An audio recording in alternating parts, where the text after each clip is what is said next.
What is going on, Crisis Actors? It is episode 1079 of Pop Culture Crisis. My name is Brett. I am here today with my guest co-host. Would you introduce yourself, please, sir?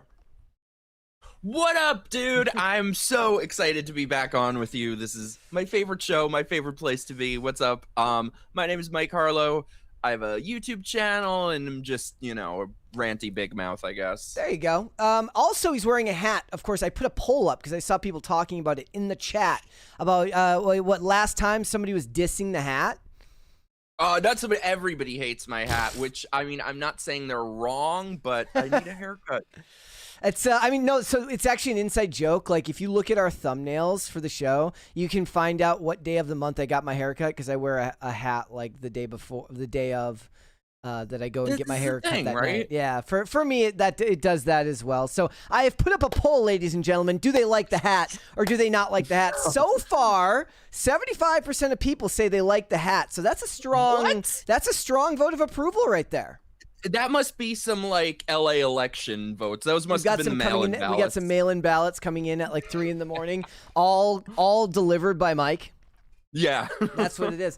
We have a $20 super chat before we get started on everything, guys, from Katie. She says, Hi, Brett and Mike, today. She says, Hi, Brett and Mike. Today I saw a TV ad for Paramount advertising a new show where Ryan Reynolds reads bedtime stories. No thanks. Not interested. Yeah, what? By bedtime stories, that sounds like it's for kids, I guess, right? Would you watch a show with Ryan Reynolds reading you a bedtime story? No, I don't want him in my bedroom. I don't want him in my kid's bedroom. I don't want his wife within a 50-yard radius of me. No. What about Elizabeth Banks playing Miss Frizzle from Magic School Bus? Dude, I had to fact check that. I was convinced that was satire. You know what it's going to be, by the way. You know what it's going to be. It's going to be feminist Miss Frizzle shaking her finger at the male kids trying to mansplain or voice-plain. We'll talk about that because we're gonna cover that news at the end of the show today. So I put it at the end, and I'll tell you why. Because I can't claim to be I'm one of those people, right? I can't get worked up and mad about something that I never cared about. I can look at it and be like, bleh, another live action adaptation. Do we need it? But we'll talk about it because maybe if you know a lot about Magic School Bus, did you watch it growing up? I did here and there. I don't really remember a lot of it. Yeah, was it that kind of show? I mainly know it now from the meme of Miss Frizzle lifting heavy weight. Without look like she was on steroids. That's what I know of Miss Frizzle these days. I had to double check, but she was voiced by the great and amazing Lily Tomlin of all people during the show's run in '94. No. Yeah. She was? Yeah, so we'll get into that. We'll talk about that. But guys, before we get started, I'm getting ahead of myself here. Hit the like button on this episode. Subscribe to the channel if you're new here and you've not subscribed here yet already. Please, thank you. All of that stuff. You should share the videos out, the segments out, everything out with everybody in your life that you both love and the people in your life that you don't like too. There's probably people in your life you don't like and you need to share the content with them. And then you can go in the comment section and you can argue about whatever it is we're talking about. I just ask that you take my side on everything all the time and nobody else's. Fight with them about it. It'll be a lot of fun. Also, remember, we've got other stuff going on beyond just the live shows 5 days a week. So I am going to see Supergirl on Thursday. I have something very special planned for the review that is going to take a slight amount of extra time if it's going to work out the way that I want to, assuming that I don't lose interest. If it's one of those things where the movie has to be either really good or really bad. If it's meh, it's going to be a lot harder for me to do it. But even in lieu of that review, those reviews on afterwards, we are going to do a Sunday, me and Olivia are going to do a Sunday full-length episode live review on Sunday in the afternoon, clocking into work on the weekend. So if you're home on the weekend, make sure you check out for a notification on that, and I guess hit the notification. I never do that thing, hit the notification bell so that you can get notified every time we post a video. But do that so that way on Sunday you can know when we are going live for those bonus reviews. That stuff also becomes members content afterwards because we want to give incentives for those of you who support the channel via membership. So look out for that. So what are we getting into today? We do have a bunch of stuff to talk about. Yes, in the lead up to Supergirl coming out on Thursday, there is a battle going on right now, ladies and gentlemen. Do you remember Batman v Superman? Well, this is Chuds v Shills, Dawn of Supergirl, as it seems like people are in this war back and forth to make this movie either a success or a failure before it even comes out, before $1 of the movie is even made. So we'll look into that a little bit. It feels a little like everybody kind of wants it to go a certain way because they either really want it to fail or they really want it to succeed. So we'll look into it a little bit. We'll also look into a little bit about this stuff that they're talking about with this these paid partnerships, which is this new metric that Shill sites use to try and pretend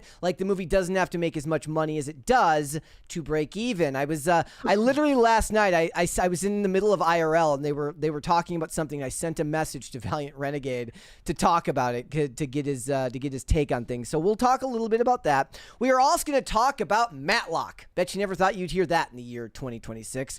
Believe it or not, I'm not talking about the 1980s Matlock with Andy Griffith. I'm talking about the 2024 Matlock that started a couple years ago, in which, given the fact that they gender swapped the main character, it seems like a bit of a frat house given the stuff that I'm hearing.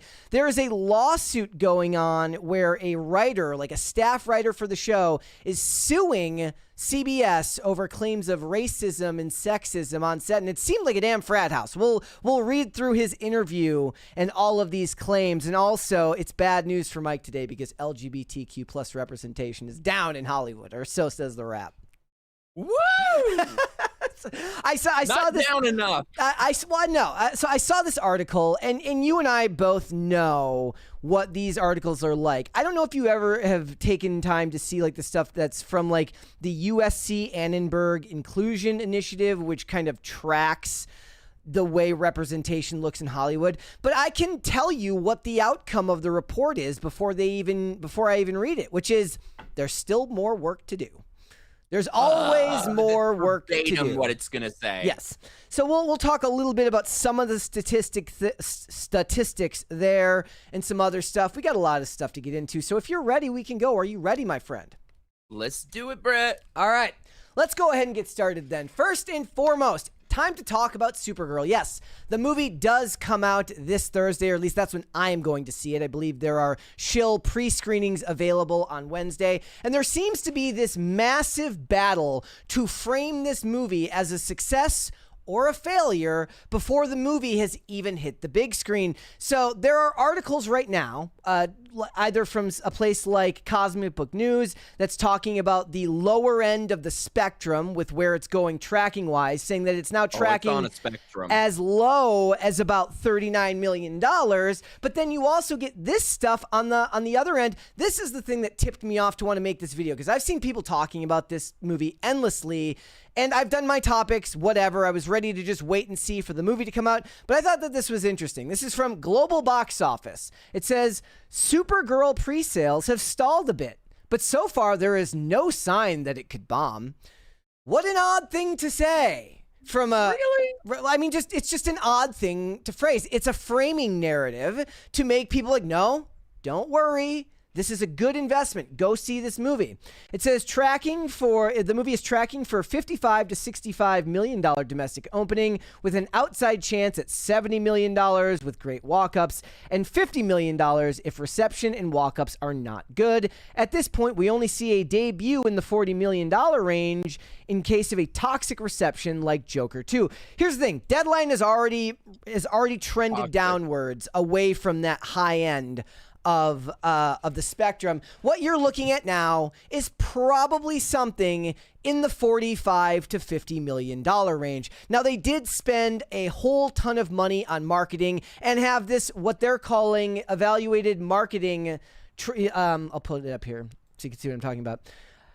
There it is. Supergirl has a massive promotional partner that has generated $100 million in media value. Now, you can't be tricked by that. $100 million in media value doesn't mean anything. That's not money that goes back in the pockets of the studios. Basically what it is the studio counts this as a value that reduces their own marketing spend because they're working with a bunch of companies like KFC and Milk Bones because of the dog and Ulta because it's a girl movie, it has to have female, cosmetic product tie-ins. Fine, makes perfect sense.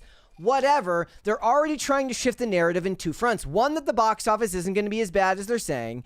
And two, that this media value is going to contribute to the movie making money. It isn't. It's not money back in their pockets. But I guess the question to ask is we're not even there yet. The movie isn't out yet, and we're already quibbling over the $5 to $10 million range for a movie like this. So in lieu of a movie actually having something interesting to say, and a premise that actually has people excited to go see it. When people aren't excited about the movie, it will divorce itself from the film and become about something else. That's kind of what's happening with The Odyssey.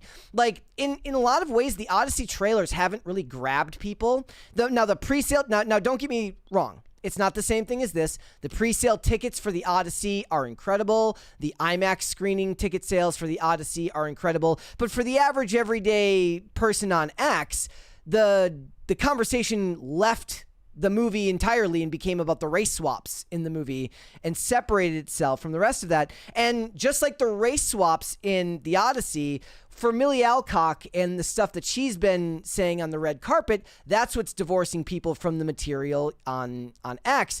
And I do want to reiterate my tweet that I had a while back before we watch that clip so you can kind of get an idea of what we're saying. Actually, you know what? We'll watch the clip first. Mike, did you get a chance to watch it before we went live? Oh, yes. Okay, so I'm going to play this for these guys here. So Thanks for that. Here we go. Discussion online about Kara's queerness in the comics. Was that something that you explored when you were preparing for the role? It wasn't, but in honor of Pride Month, as I'm getting all these questions, I don't know. I think that what makes this film so beautiful is that it's not centered around a man. It's not centered around love at all. Exactly. If anything. First of all, I was sad. I'm not sad that a superhero movie isn't centered around love at all, but I do think it's sad that we just kind of laugh at the concept now, and it's depressing that it seems like a dirty word in Hollywood. I said the same thing about Masters of the Universe. I admitted that it would have needed to be rewritten in some way, shape, or form to make sense to do the love story that quickly in Masters of the Universe. But I would have liked it if they had. It wouldn't have made sense with the story they did, but I would have liked it. But she continues. Yeah. But we'll see. I don't really know, but I don't know. She seems genuinely freaked out. She doesn't know what to say. She doesn't know the right answer to give them because she knows that this is a lose-lose situation. When a journalist asks you about Kara's queerness, there is no right answer, okay? Because it's so inappropriate that they're even asking that. So First of all, what does that even mean? What I would love, this is why they would never let me ask them any questions, because I'd be like, what does queer mean? In this respect. Does it mean she's gay? What does it mean? It's nothing. It's a meaningless political ideology. And what she is doing, first of all, by them even asking her this, it's a compliance test. Yes. Do you submit to the group? Do you submit to the collective? And by her answering in that way, what she's saying is, yes, I do submit to the collective. It's basically like her painting lamb's blood over her front door. I mean, the thing is, I bet you she agrees with them for the most part. But the thing is her job on the press tour, and you can kind of tell she's like, I don't know about all these questions. She knows that she's been put in a lose-lose situation, regardless of whether she agrees with this guy or not, right? First of all, just look at her face. She looks as excited to be there as I'm excited to see this movie. Yeah. She's like, yeah, if a girl gives you that laugh, she's not that interested. It was kind of fake. that laugh means you can pay for my dinner and then I will never see you again. So my tweet on the matter was basically look, I'm going to see the movie. If I don't like it, it won't be because of interviews like this, because these are lose-lose situations for everyone involved. It's a minefield that she's sent into by these producers, and it creates sound bites sites that are either really, really good for LGBTQ representation, which doesn't make up enough of the population to really move the needle for a movie like this, or it ends up annoying people who just don't want to hear politics talked about when it comes to any of this stuff, but that's what you have to contend to. I still believe that the trailers being unbelievably mediocre for this movie and the description of Kara as this kind of messy hero who's got trauma, it's not interesting. And that's a bigger indictment of the movie than anything that gets said on these press tours. But these interviews and stuff, that's the thing that has fueled the discourse online, which has now become about whether this movie is going to succeed or not. So now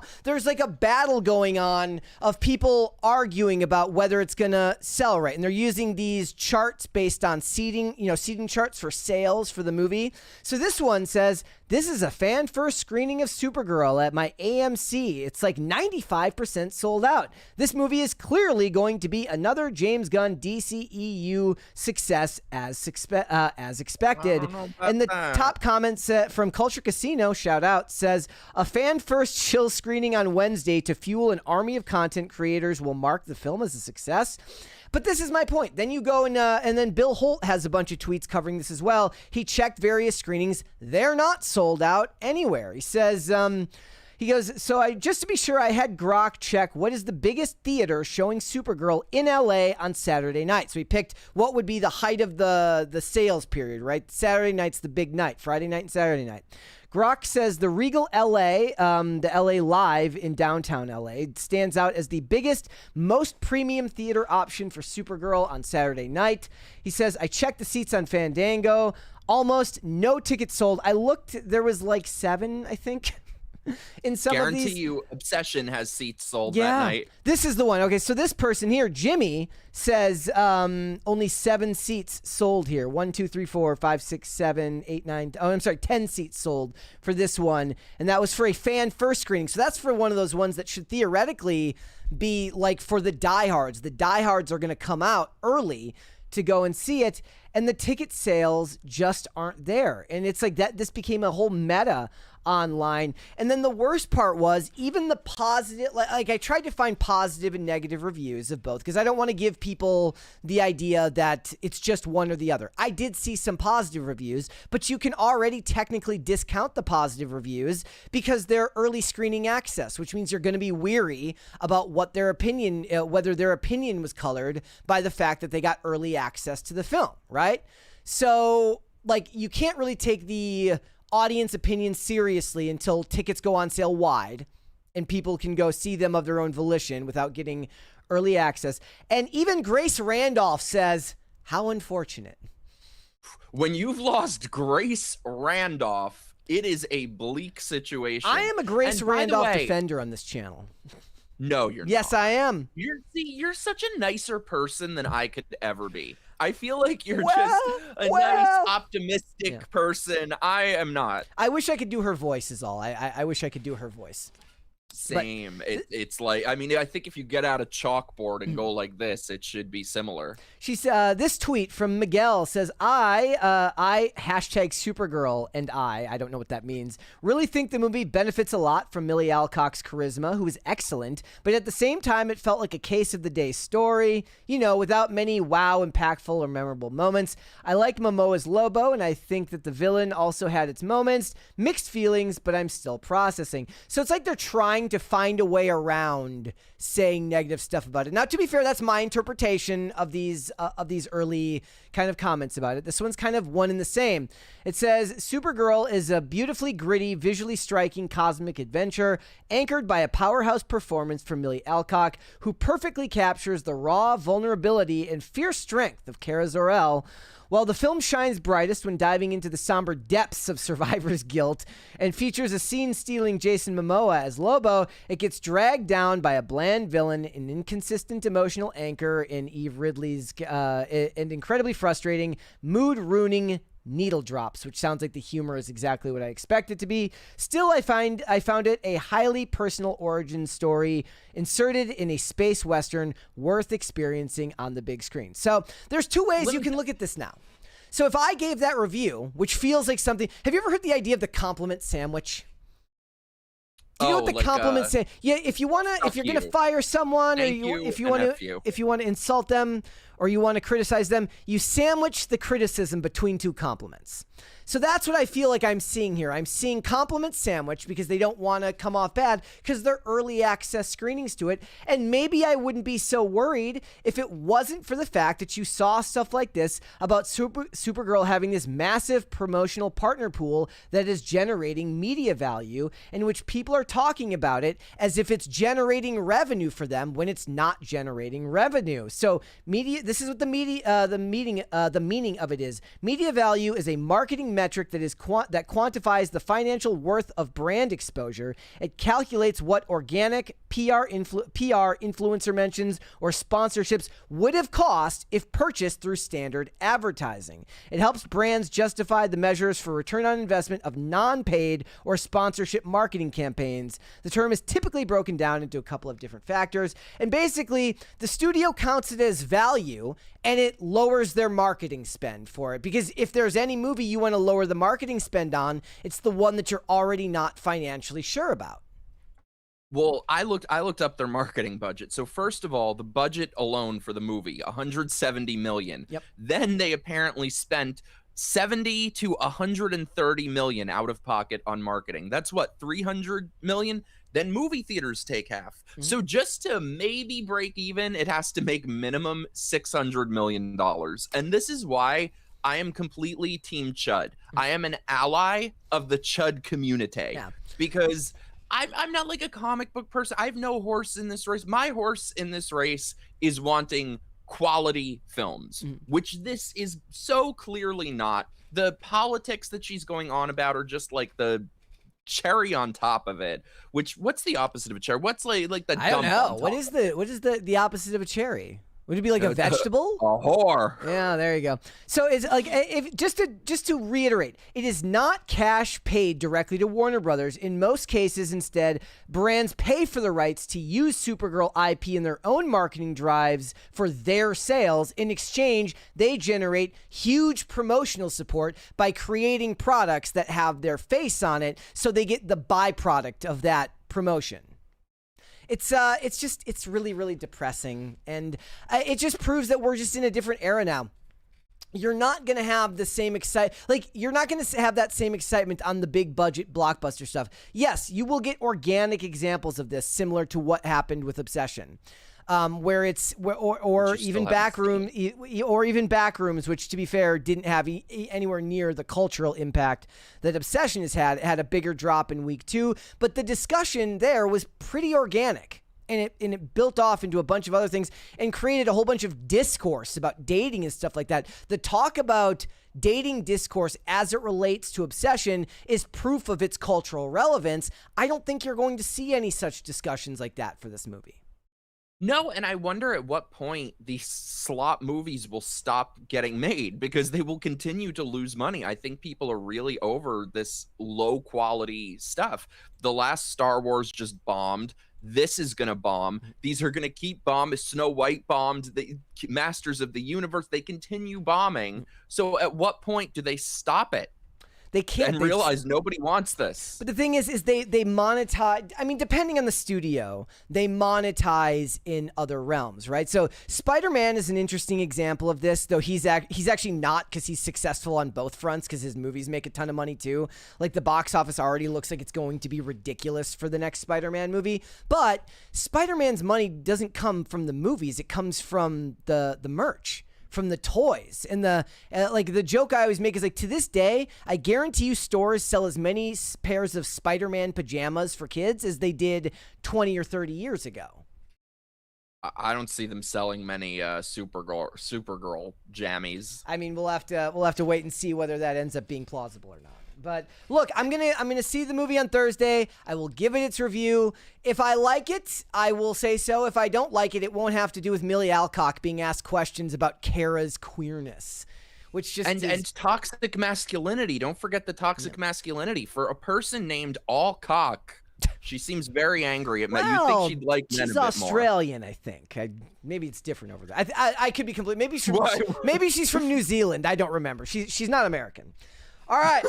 Let's move on, ladies and gentlemen. Let's talk about Matlock. Yes, Matlock. And no, I don't mean the 1986 Matlock with Andy Griffith, which is not a show I can honestly say that I watched much of as a kid. Maybe I saw some episodes in passing that my dad might have had on in the background. Well, if you didn't know, they did a remake that started back in 2024 starring Kathy Bates. And the funny thing about it is the show is actually, from what I understand, even from people in this space who, send me messages and always try to get me to put on shows. So I got more than a few messages from people who are like, hey, I like this show. I think it's pretty good. It's won a bunch of awards. Not that that matters. The showrunner for this series is Jenny Snyder Ehrman. She has cred because she did Jane the Virgin, which my wife loves, and I sat through, and it actually was pretty good if you want to watch something that riffs on a telenovela. But she also did shows like Emily Owens, MD, which is like a female doctor show, and then Charmed remake. So her wheelhouse is firmly in female-focused television shows. That seems to be what she does.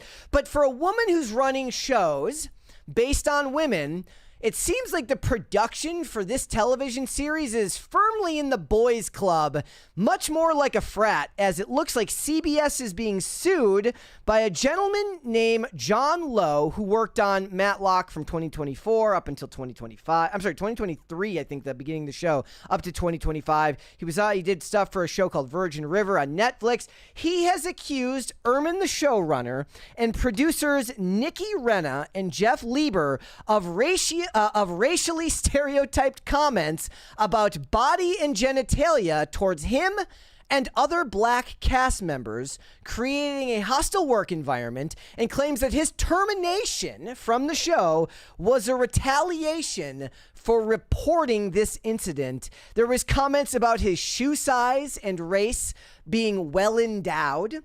There was comments about how he handled, about his sex life, about how he, quote, handled another man's genitals, and Renna, other claims about other people on the show from producers. Apparently, Renna, the producer, claimed that M.A. Ikwakor, who was like a recurring guest actor on the role, could barely read, which, I mean, that'd be the same for me. If I was on the set of Matlock, they'd be like, bro, this guy can't read.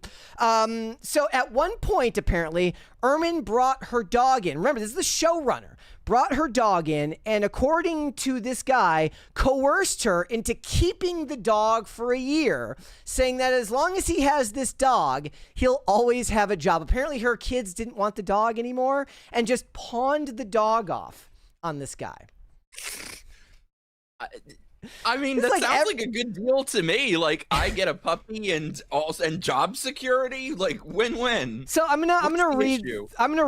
There were so many claims, it was hilarious. But we'll go through some of this article. So delicious. It says these claims are just delicious. Also, I feel like they glossed over the grabbing genitals. Now, did they say he was grabbing genitals, or was he grabbing the genitals? I feel like they're talking about like how maybe he was like was he on a date or something? Was it like a third? It's not a third party. It's like a third party discussion about something that happened like out of the room or something like that. We'll have to see.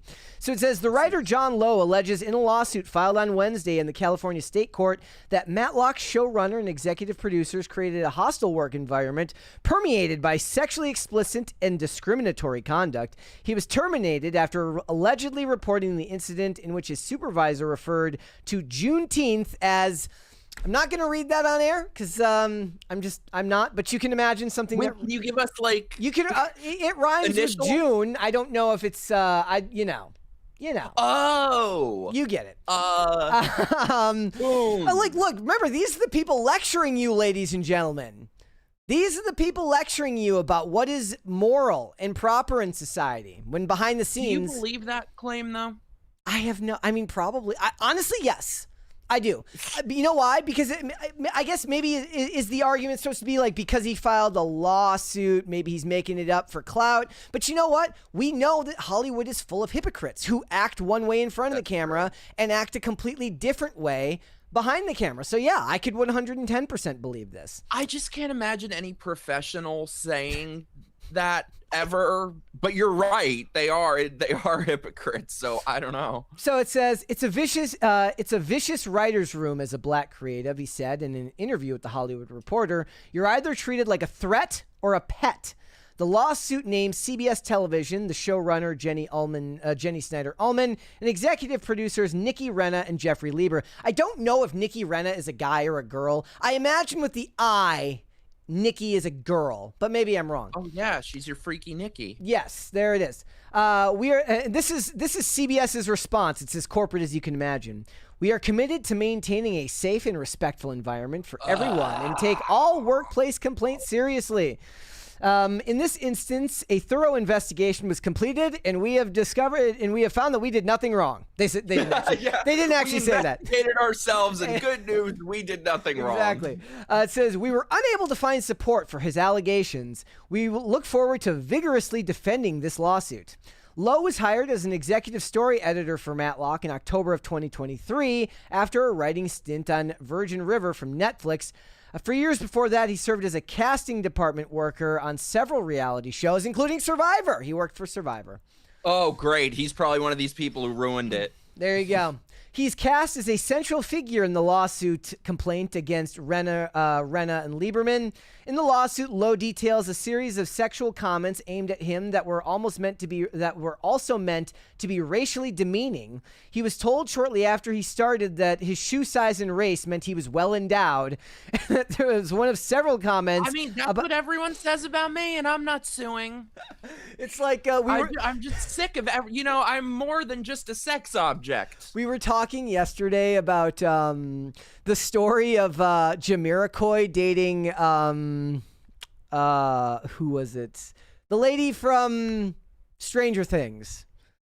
Winona Ryder? Right? Was it Winona Ryder? And he's like, oh, she wanted to have sex all the time and her boobs were too big. And he's like, and everyone's like, oh no, my life is so horrible. But this is kind of what this feels like. He's like, oh my God, they were talking about my huge stuff. So he says, this was amongst other complaints. It says, there were several alleged comments about his sex life that included a question about, quote, how he handled a man's genitals. So I guess he must be gay, and they're asking him how many ways are there to do it? You get the thing and you go. It sounds like something they're trying to use for writing fodder for this. The lawsuit how you handle genitals. The lawsuit points to an incident in which Ehrman brought. Okay, you're gonna love this part. This is where it goes on. The lawsuit points to an incident where Ehrman brought her dog into the writer's room, declaring that her children no longer wanted it. She coerced Lowe into keeping it for nearly a year. The writer claims that the demand was racially motivated harassment and an exercise of supervisory power designed to burden him. So, okay. Okay. That's how I know you're an asshole, because beautiful dogs are never a burden. The real question here is like they would have to prove that had any type of racial element. I guess just because he's black and the fact that he didn't ask it of another cast member or something.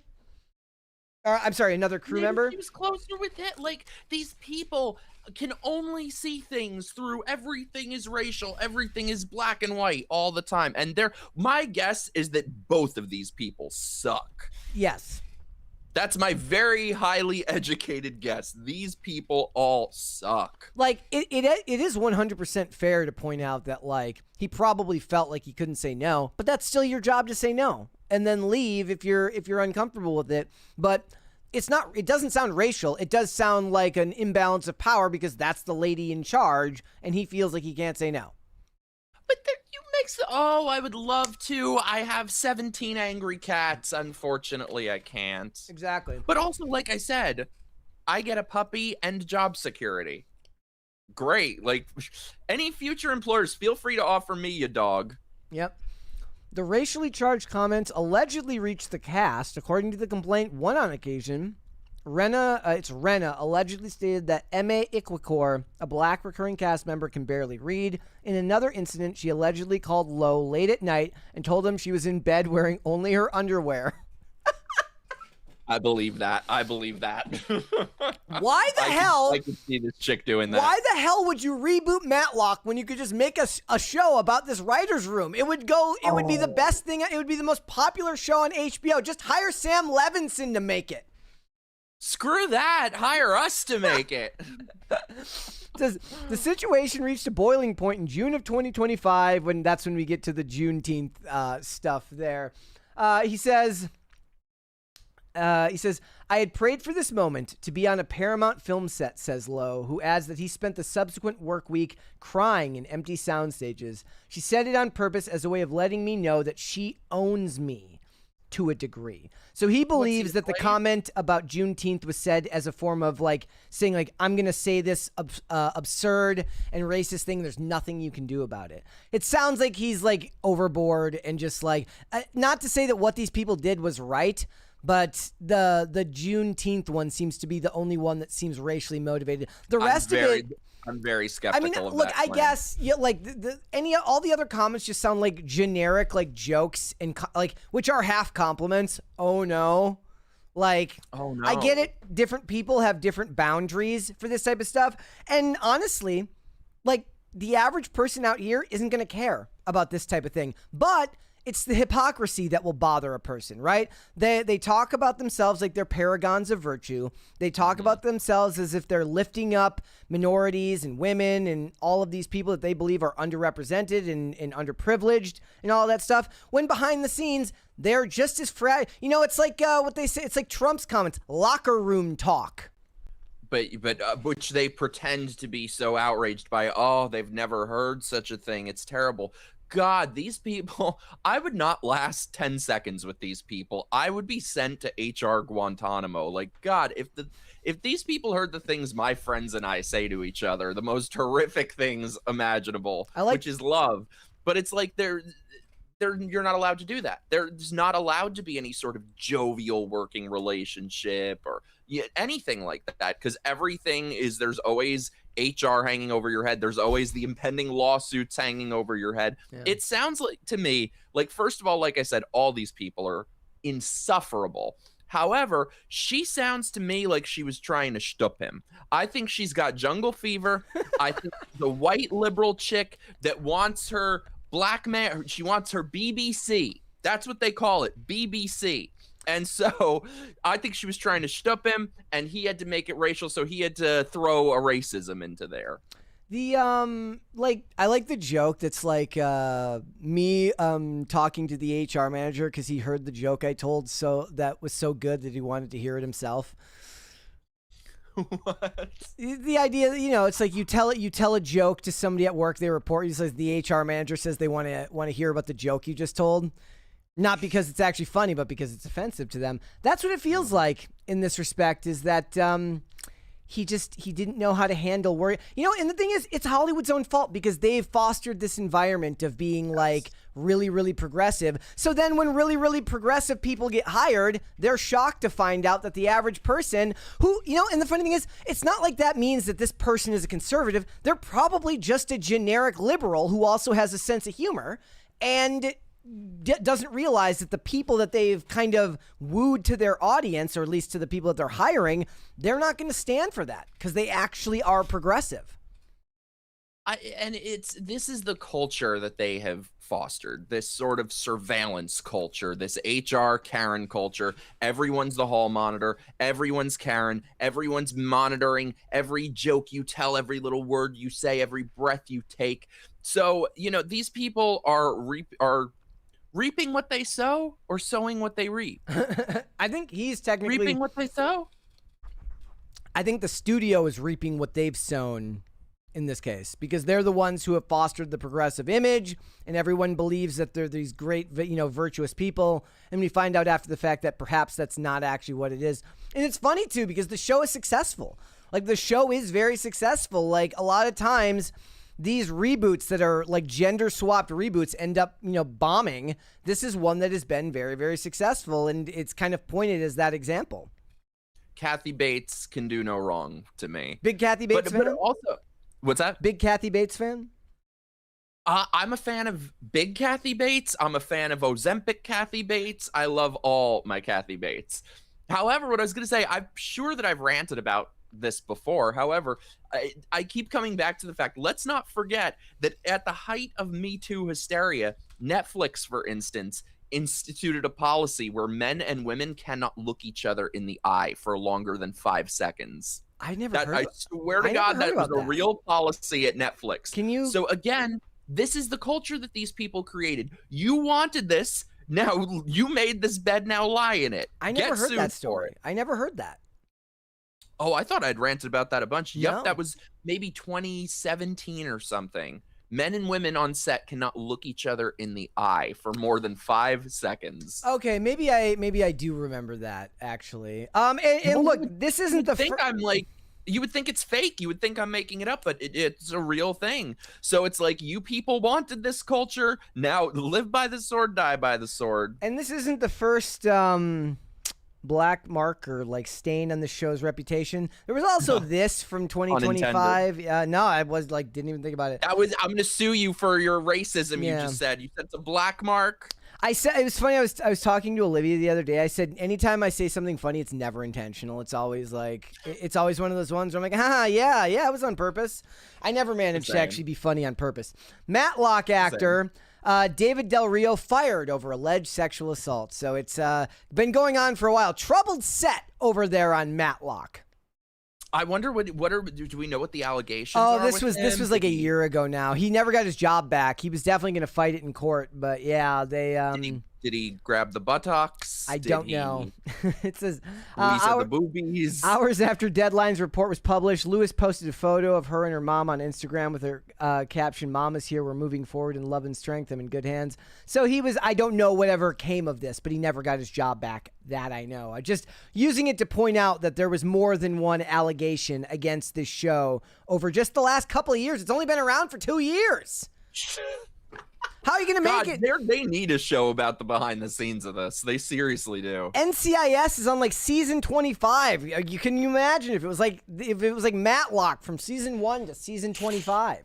Well, because that's the thing. I bet you, I mean, I could be wrong, but I would guess that the people making NCIS aren't so crazy woke, aren't so into this culture. Whereas the people making female Matlock, the liberal white chicks making this is probably, what they've created. Maybe that's true, but I bet you it's not. I bet you they are just as much. It's just been a well-oiled machine for so long. And it's literally been around so long that it existed before that was a thing.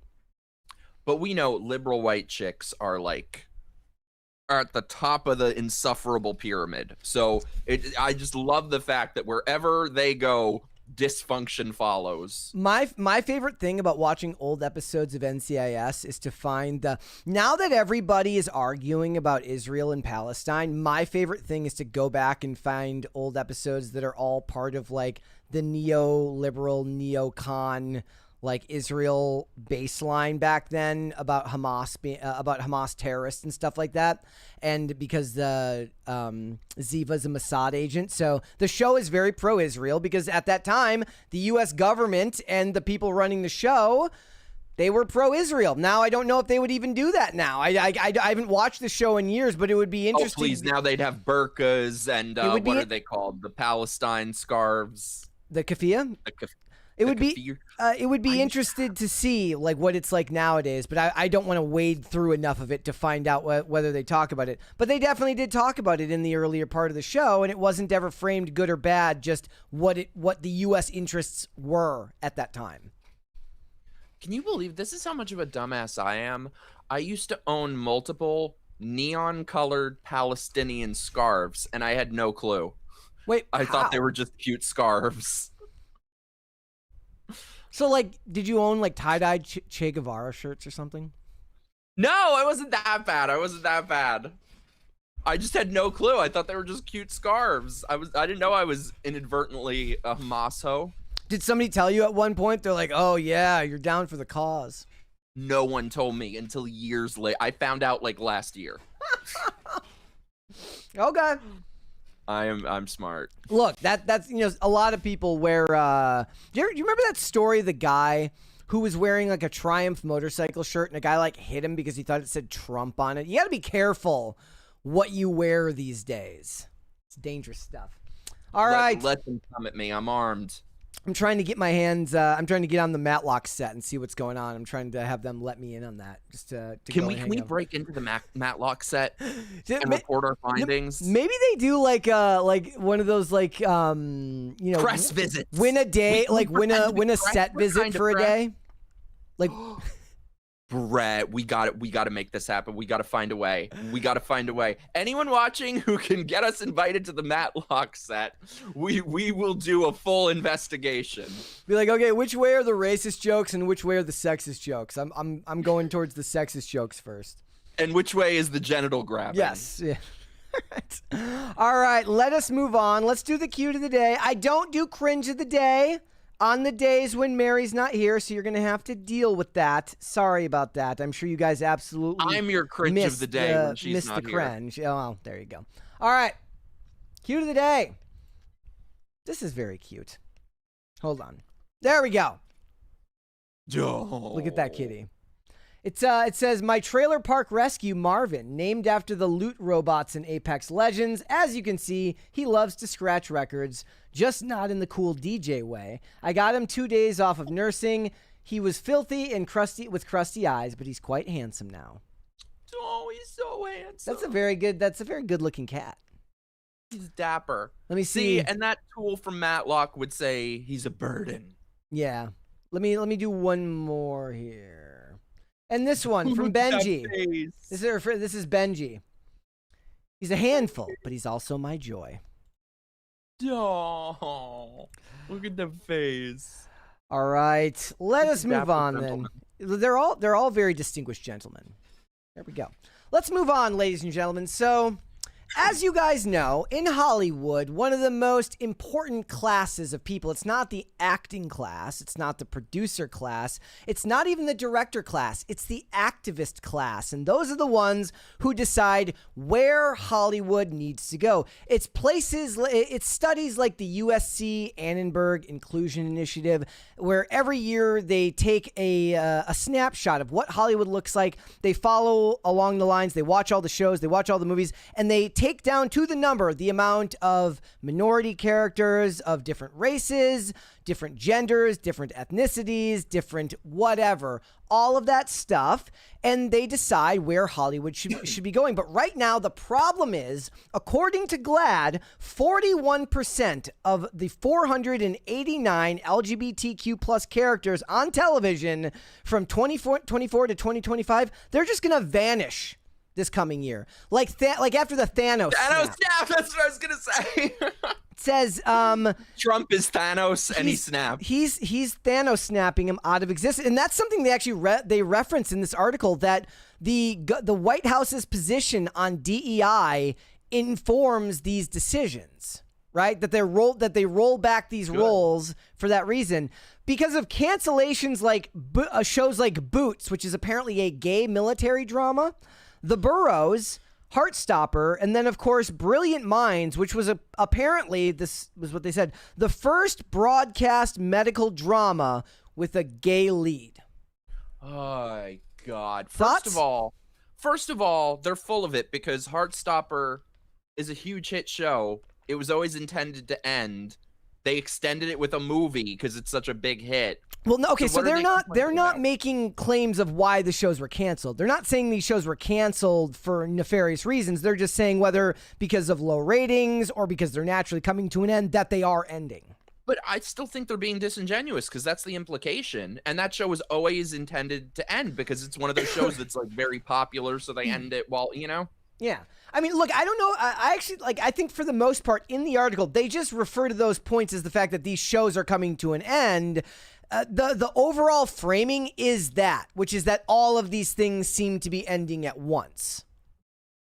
Maybe they're just not very good. So their arguments to the contrary are shows like Heated Rivalry, which has a low budget, has strong word of mouth online, and is like the most watched acquired show that HBO has ever had, meaning like HBO didn't produce it initially. Because why would you ever make something about Canada? I think it's a Canadian show. Pluribus, which has the theme of queer grief, because it's about her wife. And the funny thing about that is Pluribus is extremely popular, but nobody talked about that aspect of it online. Not that I saw. What's Pluribus? I've never heard of this. It was the new Vince Gilligan show, and like from all I heard about it, people really loved the concept. They thought it was a high concept drama, but it's her about being queer grief. No, because she loses her wife early on in the show, apparently. So like that's a driving theme, but nobody would talk about that in that respect. They wouldn't talk about it as queer grief. They would talk about it as a lead character losing their spouse. If you were to do this with a straight character, they'd be calling that fridging if they killed the wife off early in the show, because that's something they say when they kill off a superhero love interest to push the show forward. That's always given as an example of bad representation. It says, go ahead.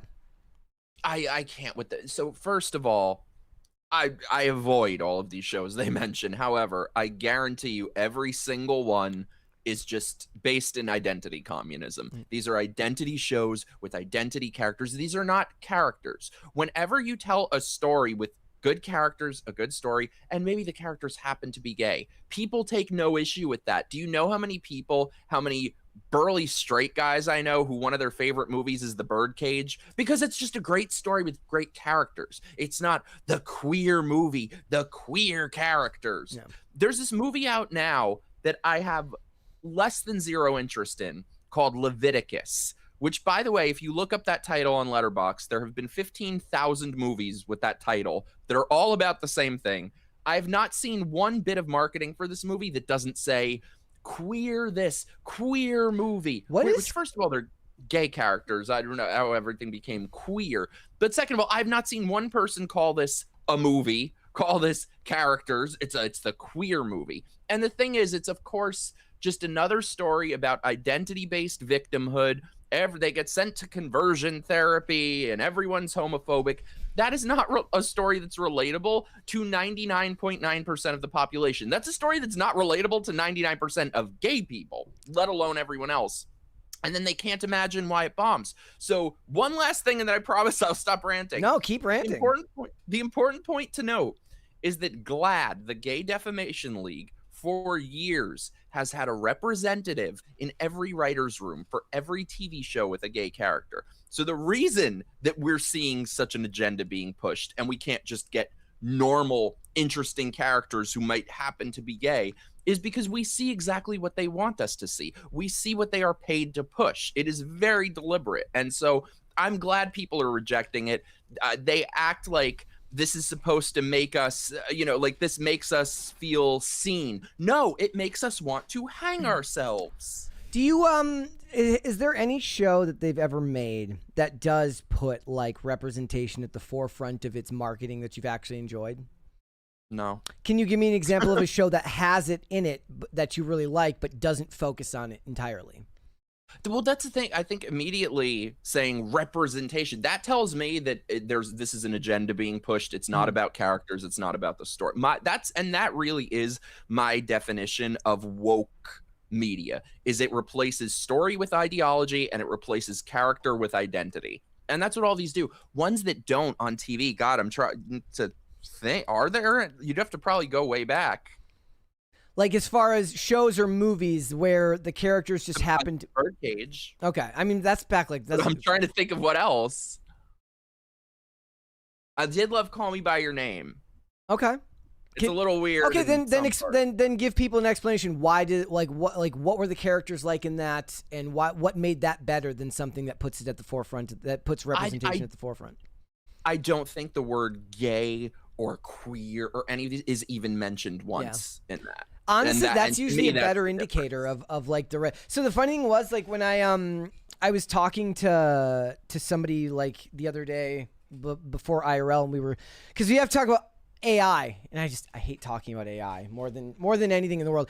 I don't think AI was created to make our lives easier or to solve problems. I don't think AI was actually designed for any other reason other than to give bored podcasters something to talk about on days when they don't have anything to talk about.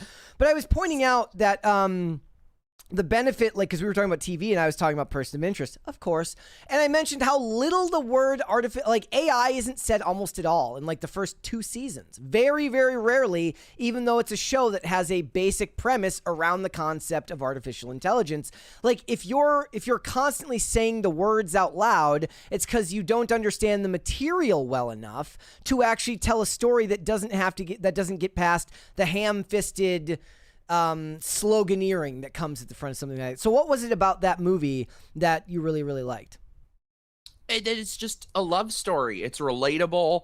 It's not about their identity. It's not about that they're gay. No one cares. I don't care. I'm assuming there's conflict between them in the movie, and the conflict just doesn't have anything to do with their sexuality. It's just general relationship conflict. It's about your first love. And it goes wrong, and this happens, and it's only temporary, and the one guy leaves. Like I said, I don't think there are any identity labels ever mentioned in it. Or even something like the Birdcage, where, okay, maybe their identity is the tiniest bit relevant to the plot, but not so much. And these are things that are relatable to everybody because they're about universal themes, love, family, values, things like that. Whereas, oh God, do you remember that movie Bros? Yeah, well, I don't know anybody that actually watched that movie. I sat through it to hate watch. Yeah, I suppose you had to, right? It was like, that was like, yeah, like for your channel, that's like your Super Bowl. You're like, I gotta go and do the negative review on this shit. Dude, I put together a compilation of every time in the movie Bros that they say the words gay, LGBT. And keep in mind, these are very short words, 3-4 letters, probably takes 1/10 of a second to utter that, right? Yep. The compilation was 3 minutes long. Good catch in the chat. Ken in the chat mentioned the Wire has Omar. That is absolutely 110% true. I've never watched The You Wire. should watch The Wire. That is a fantastic example. And again, written back in the early 2000s when it just wasn't the same topic that it is now. They get into other statistics in here. They say that the number for queer representation peaked with 637 characters in 2021 to 2022. Can you imagine the person whose job it is to like sit there and count all the characters? The most miserable people you will ever meet in your life. And by the way, again, what does queer mean? This is just everyone. This is just like bored white liberal chicks who I again think are the root of all evil. Does like, BIPOC fit in there? Because in that case, you just have to just not be a white dude. Yeah. It's meaningless. Yeah. In 2020, so it was 637 characters in 2021, down to 500. Which, by the way, is greatly overrepresented. Yeah. So something that's like 2% of the population. Well, I was looking it up. It's like 9.3% identify as LGBTQ, but if you take out bisexuality, it's like 4.1%. Take the T's and the Q's while you're with them. So, which translates to like if you were to like even if you were to operate under the whole premise there, right? 25 million people marketing whole shows to 25 million people. When you market a show to 300 and how many people live in America now? 350 million? Somebody in the chat probably knows. There's a whole lot of people living in the United States of America. Is it 250 or 350 million people? The point being that when you market a show to all of those hundreds of millions of people, you still only get a small percentage that actually tune into the show. Now, kind of cut that down further to an even smaller target demographic, and you understand how much harder it is to market stuff like that. Now, like if you're going to make like the weird shows for television series that don't cost a lot and you're looking for a niche audience there, I at least understand where the marketing arm comes from that, where they want to corner the market on those types of shows. But still, they still put all of the sections on their streaming playlists. Like during Black History Month, they have elevating Black voices. And then during Pride Month, they have like the Pride Month collection on there. And it's like, they actually have to like hide it halfway down to like get you to like trick you to click onto the bar to look at the shows from there. And then you click on it. You couldn't get me to watch that if you Clockwork Oranged me. Yeah, there you go. And then it goes down to its lowest yet with a rebound of 489 in 2024. And then 201 characters are projected to exit just this year. So it's they're probably insufferable characters. And again, this is what you were saying, is that these things that are based in these like very niche, very specific identity issues with a political agenda, all of these is not relatable to the vast majority of people. If these people were genuine, then just tell a good story with good characters that has universal themes for everyone, and you'll see how people would like it. Like people love the Birdcage. But that's not what their only interest is in pushing this radical, twisted agenda. That's a really good point. Is like the universal nature of certain themes are what ends up working for people. Like where you end up breaking down the movie or the show to what you saw, and then you just kind of come to the idea. Like when we were watching He-Man, I was like, look, at its core, it's the story of like a chosen one coming home and being reunited with family and stuff like that, and somebody who feels lost or that he doesn't fit in. But that doesn't mean it has to be an allegory or some type of whispered statement, meaning that he feels disconnected from society because he's gay or something like that. It's just that type of theme, and that can be for any movie. I'm so sick of the alphabet people. I'm so sick of them. They are the most overbearing. It is so disproportionate. It is so shrill. I'm sick of these people. I can't. What's a show or a movie? I guess let's go with are there any shows you're watching right now that you like or rewatching, or movies that you're watching more of? I've been watching a lot of horror. I've been trying to discover new horror things. I just started watching one. I got to finish it, but Night of the Reaper is this like small indie horror that I've only seen the beginning, but the beginning was very good. I've just been trying to discover new like sort of weird indie horror films. Willow in Buffy would have been a good example of a character that was LGBTQ that people ended up really, really liking. No, she was a leslie. There's no such thing as LGBTQ. I'm just using their language here, man. give me a break here. No. Trying to they are not colonizing the alphabet on my watch. I will give you a funny example of one from a show that me and my wife love, which is in the show Heart of Dixie. Damn it, I'm not going to remember the character's name. There's a character, this woman named Cricket, and she's married to this guy who's zesty, to say the least. Let's just say, and like the whole show, basically, she's not a main character, but she shows up from time to time, and basically the show is people being like, wow, she really doesn't know that her husband is gay. Then it comes out later that she's gay, and he's like, I knew it. I was gonna say her name is Cricket. I can picture what this broad looks like. And he is well, no, he's like, I mean, she does like, she's not. It was in 2014, so that she just looked like a normal blonde Southern girl. This was before they started.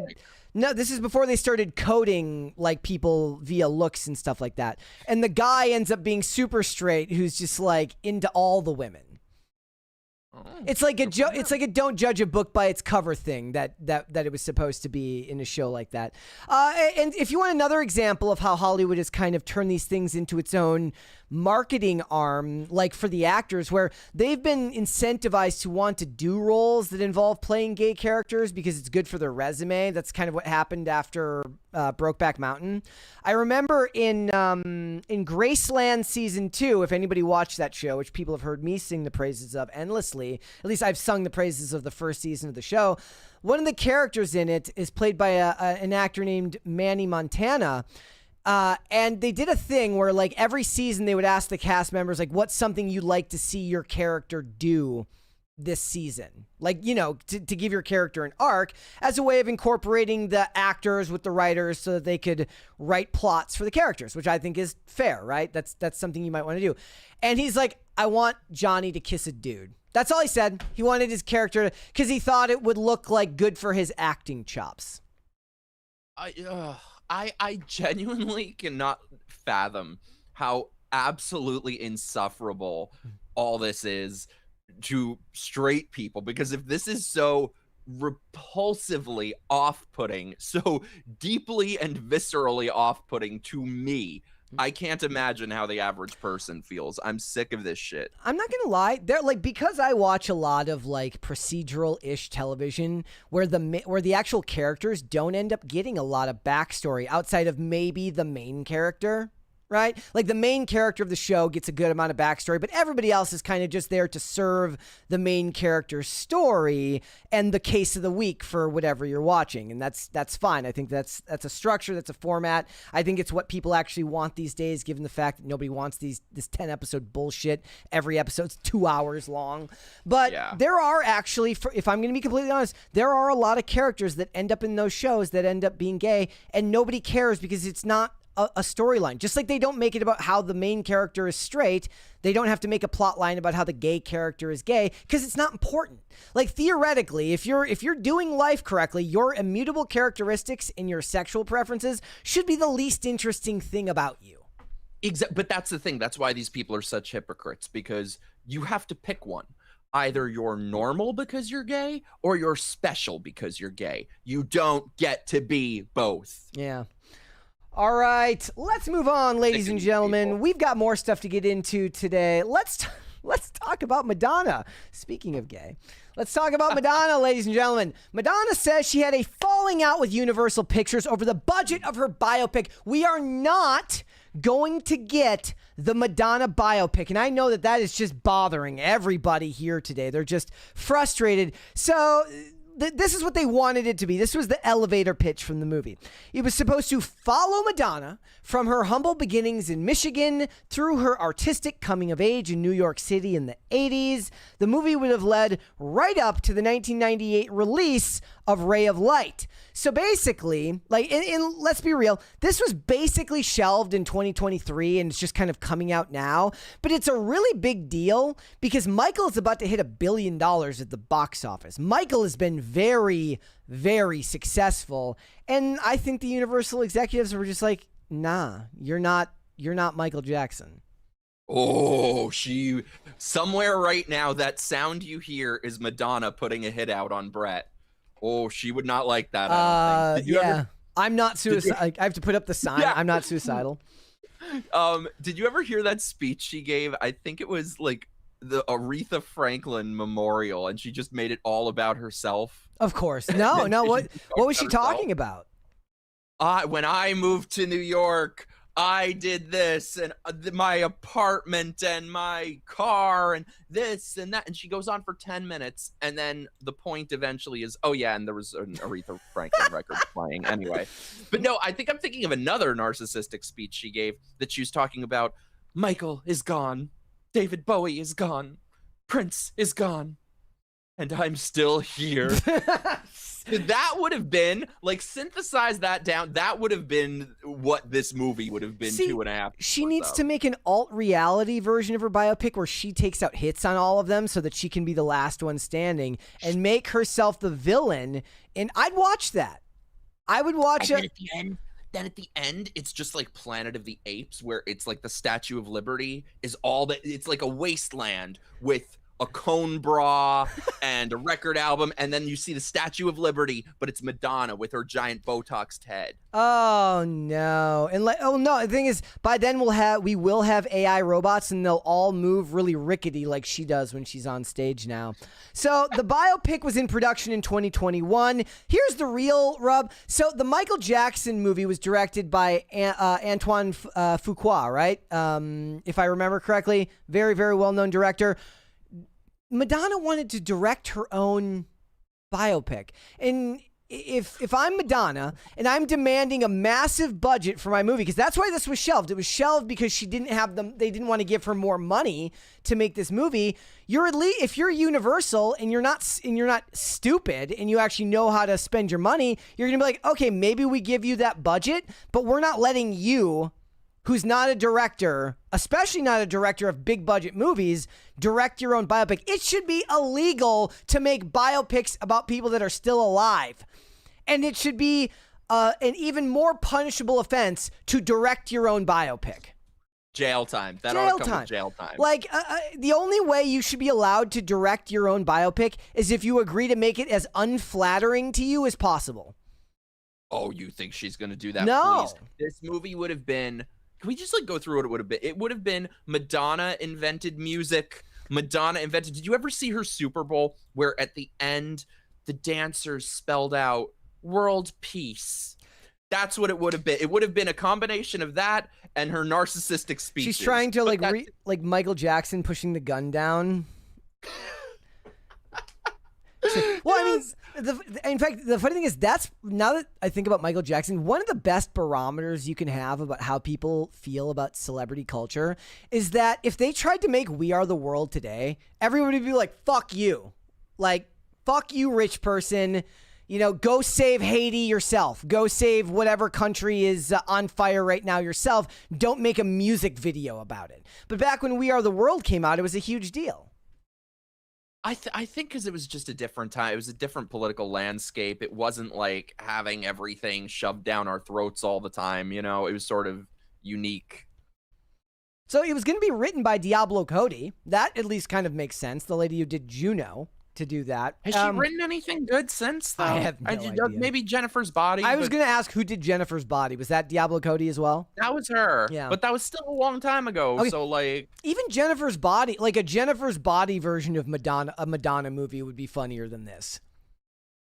It would be Jennifer's Bodies. Because Yes. she's like Frankenstein at this point. She's just got parts from like 17 different people. So she basically said, I've lived a big life. I deserve a big budget. And they're like, yeah, you can fund that yourself then. No. And then... And imagine the money that she must have wanted, because these people just toss away hundreds of millions of dollars every day to shit she you've must never have heard wanted of. like $1 billion budget. Like, and the other thing is she then tried to, when it all went flub and it was canceled, she tried to buy the script from Universal and said that the price was way too high. Called it extortionist. Like, if it's too expensive for Madonna, unless she's like a notorious cheapskate, I don't know. My guess is that cost a fortune because Netflix wanted to adapt a show about her because they love to do the, like the 8-episode mini docs. Spent 9 months on it, bailed.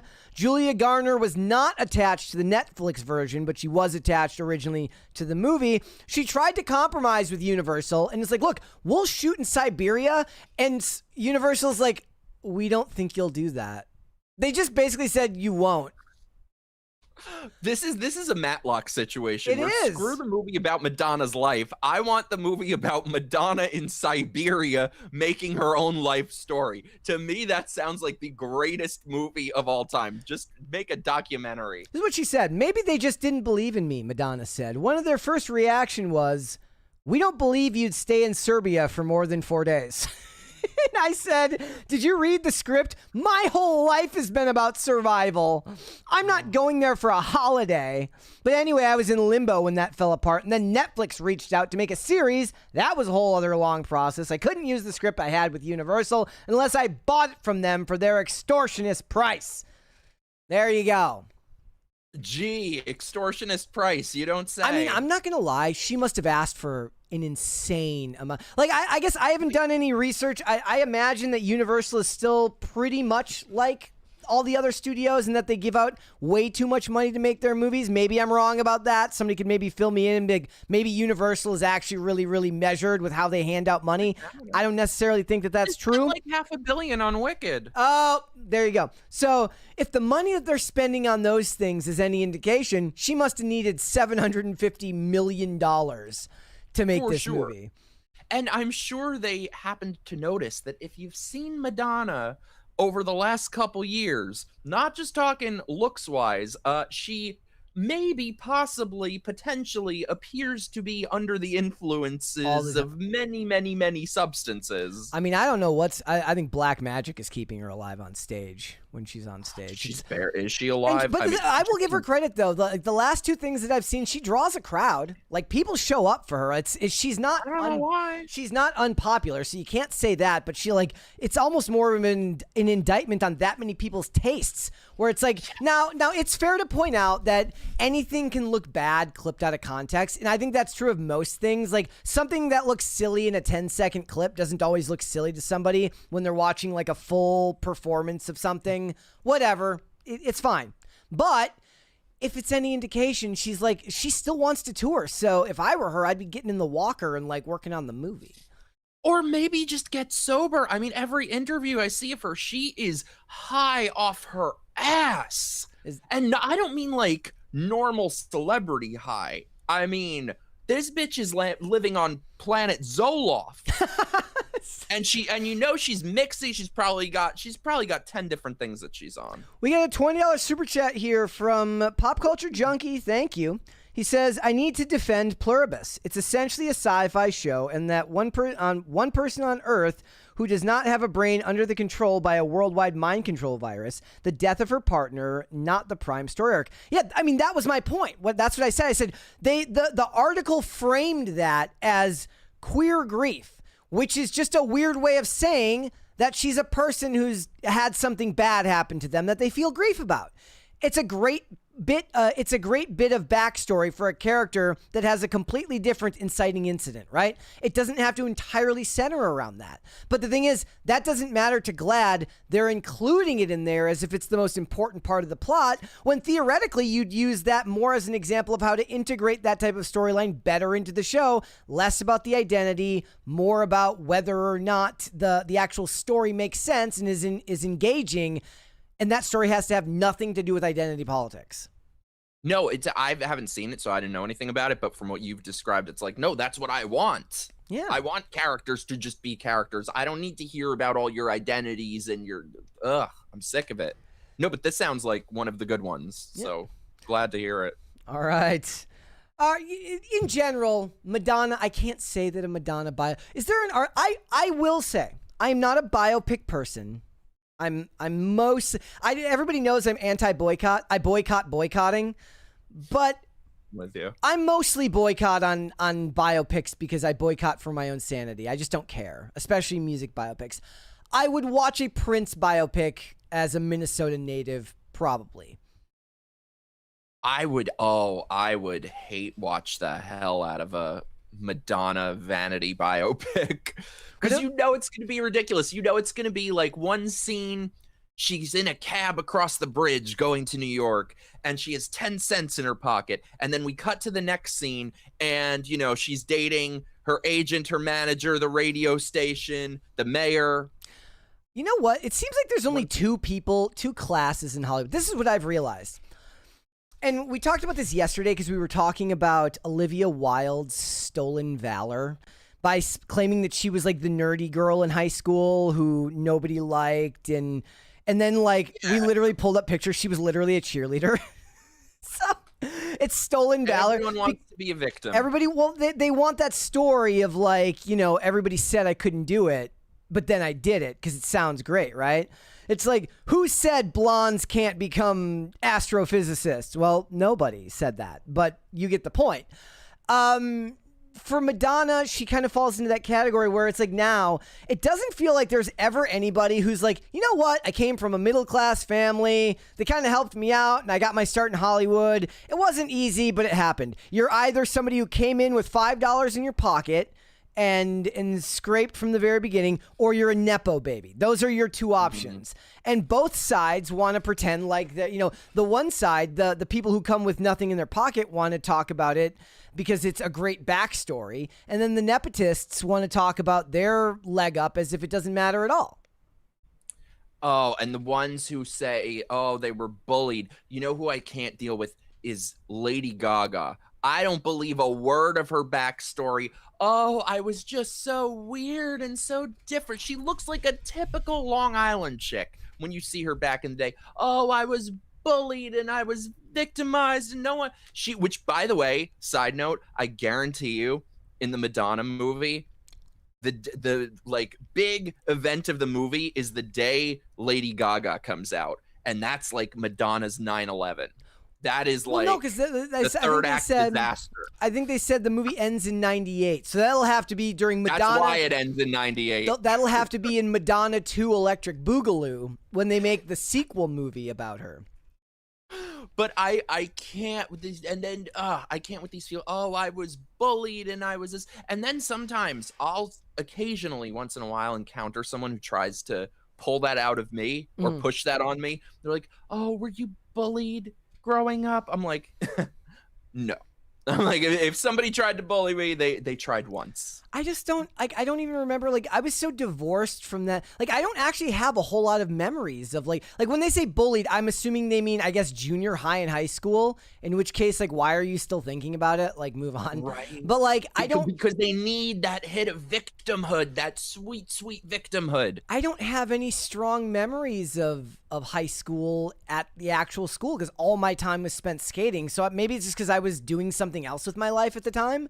But I don't have strong memories, good or bad, about my experience. Like both my junior and senior proms, I was out of town traveling, skating for companies at that time. So it's like I didn't have like an experience where I was gonna either go to prom or not go to prom, ask somebody to prom. Like I didn't have that traditional high school experience in that way. Same. Like I don't remember a whole lot about it. I got like a message last year, God help me, for like my 20-year high school reunion, because it was last year, and I was like, I can't even. It's like talking to a different species in a lot of ways. Like I'm not the same person, and I just don't have a desire to like go back. And not because anything bad happened, because it just feels so foreign to me. Which is why these people live on another planet, and it's one I do not particularly care to live on with them, as everything is victimhood, everything is living in the past, it's high school and slavery. A big part of it is like, a big part of writing in Hollywood that me and Mary talk about is it's writers who probably were art nerds, who did get bullied, who write fan fiction about these things where it's like the bully is he's a jock and he's a dick and he's mean to everybody and he's eventually going to get his, because in the real world the jock doesn't usually end up getting his. He ends up going to college, having average grades, and owning a car dealership. That's what happens to the jock that you went to high school with. And I'm sorry, a lot of the jocks are just nicer people than the fat slobs. Yeah. Like a lot of them are just bitchy. They're fat and bitchy. You can't be both. You can't be both. If you're going to be ugly on the outside, at least be pretty on the inside. I mean, I kind of do. Like, you're right. I don't have like a ton of memories, but I do have some fond ones of like if someone tried to bully me and I just like pulled a switchblade on them. There you go. There you go. All right, let's move on, ladies and gentlemen. Okay, look. This might be a bit of a it's not a Rorschach test, but it's a test to see how far down the rabbit hole you might be in the culture war, whether this story that I'm about to share with you is going to bother you. So, if you're my age, I'm about to be 40 in a month. I can't pretend to be upset by this, but I know there are going to be people on X who are going to be furious about this news. Legendary Pictures is developing a live-action Magic School Bus movie with Elizabeth Banks as Mrs. Frizzle. I'm upset. I'm upset. You said people are going to be upset about this. I'm upset. Okay. I'm upset, and I will tell you why. Go for it. And I tell you why. Brett, I love Charlie's Angels. I love Charlie's Angels. Let me tell you, as a 2000s kid, Cameron Diaz, Lucy Liu, Drew Barrymore, just that they were so cool, they were so hot.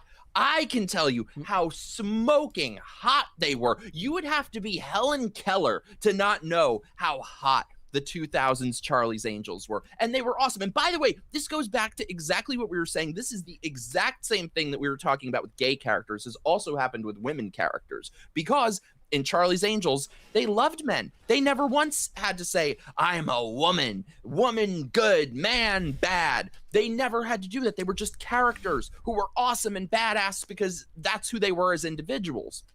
So then friggin' Elizabeth Banks comes in on a white horse and a broomstick and takes Charlie's Angels from us.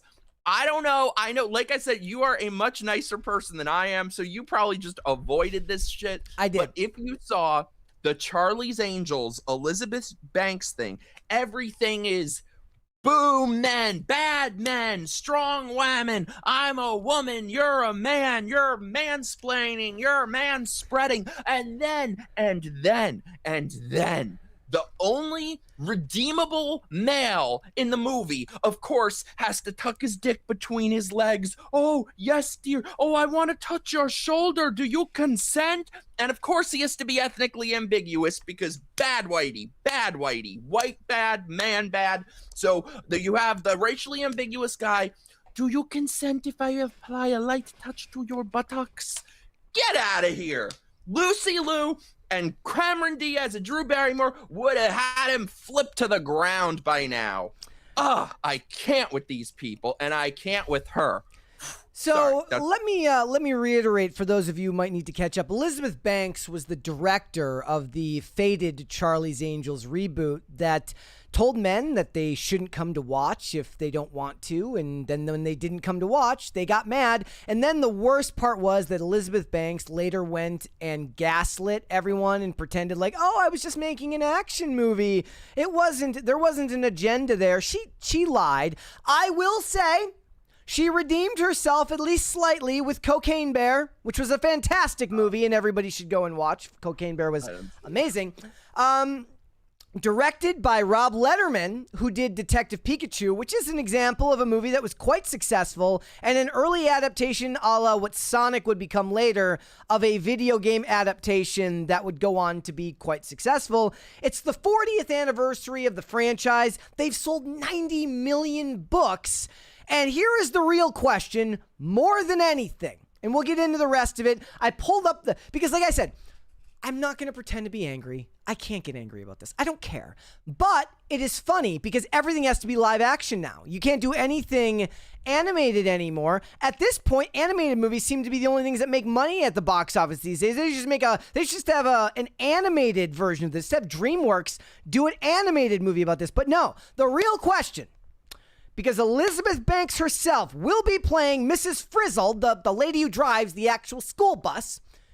Will she actually be a redhead, or will she stay blonde? Will there be more redhead erasure in this movie, or will she dye her hair red, or will she wear a wig? That is the question for this.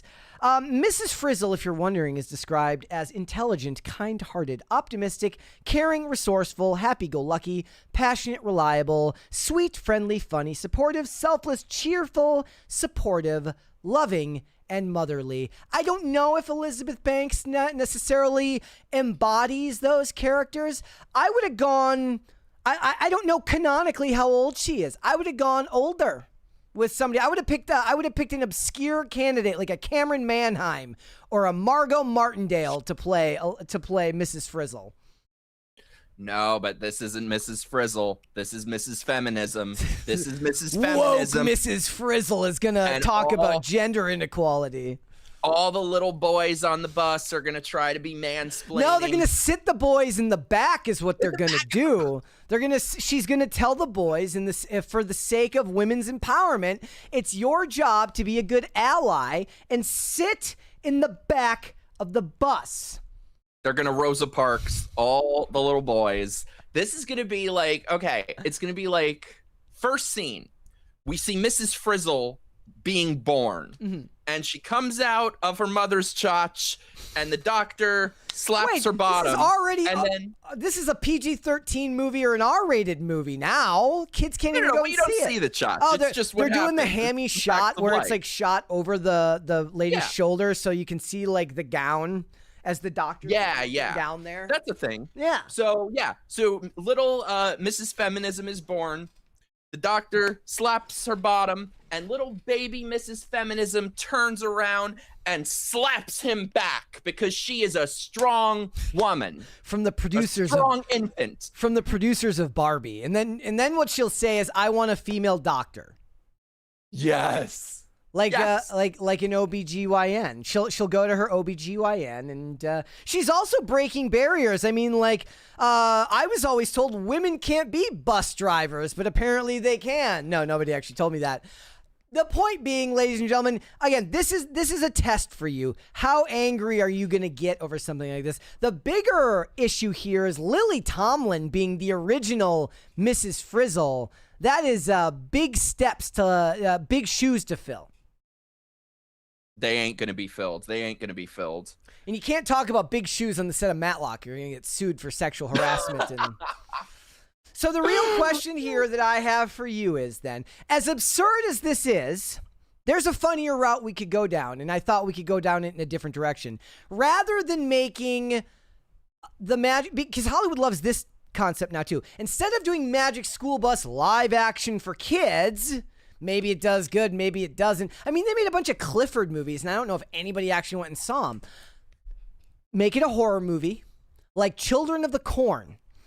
And then we can turn it into a cinematic universe. So I have to ask you, when will we get Berenstain Bears, the horror movie, the live action Berenstain? You know, because they did Winnie the Pooh, Blood and Honey.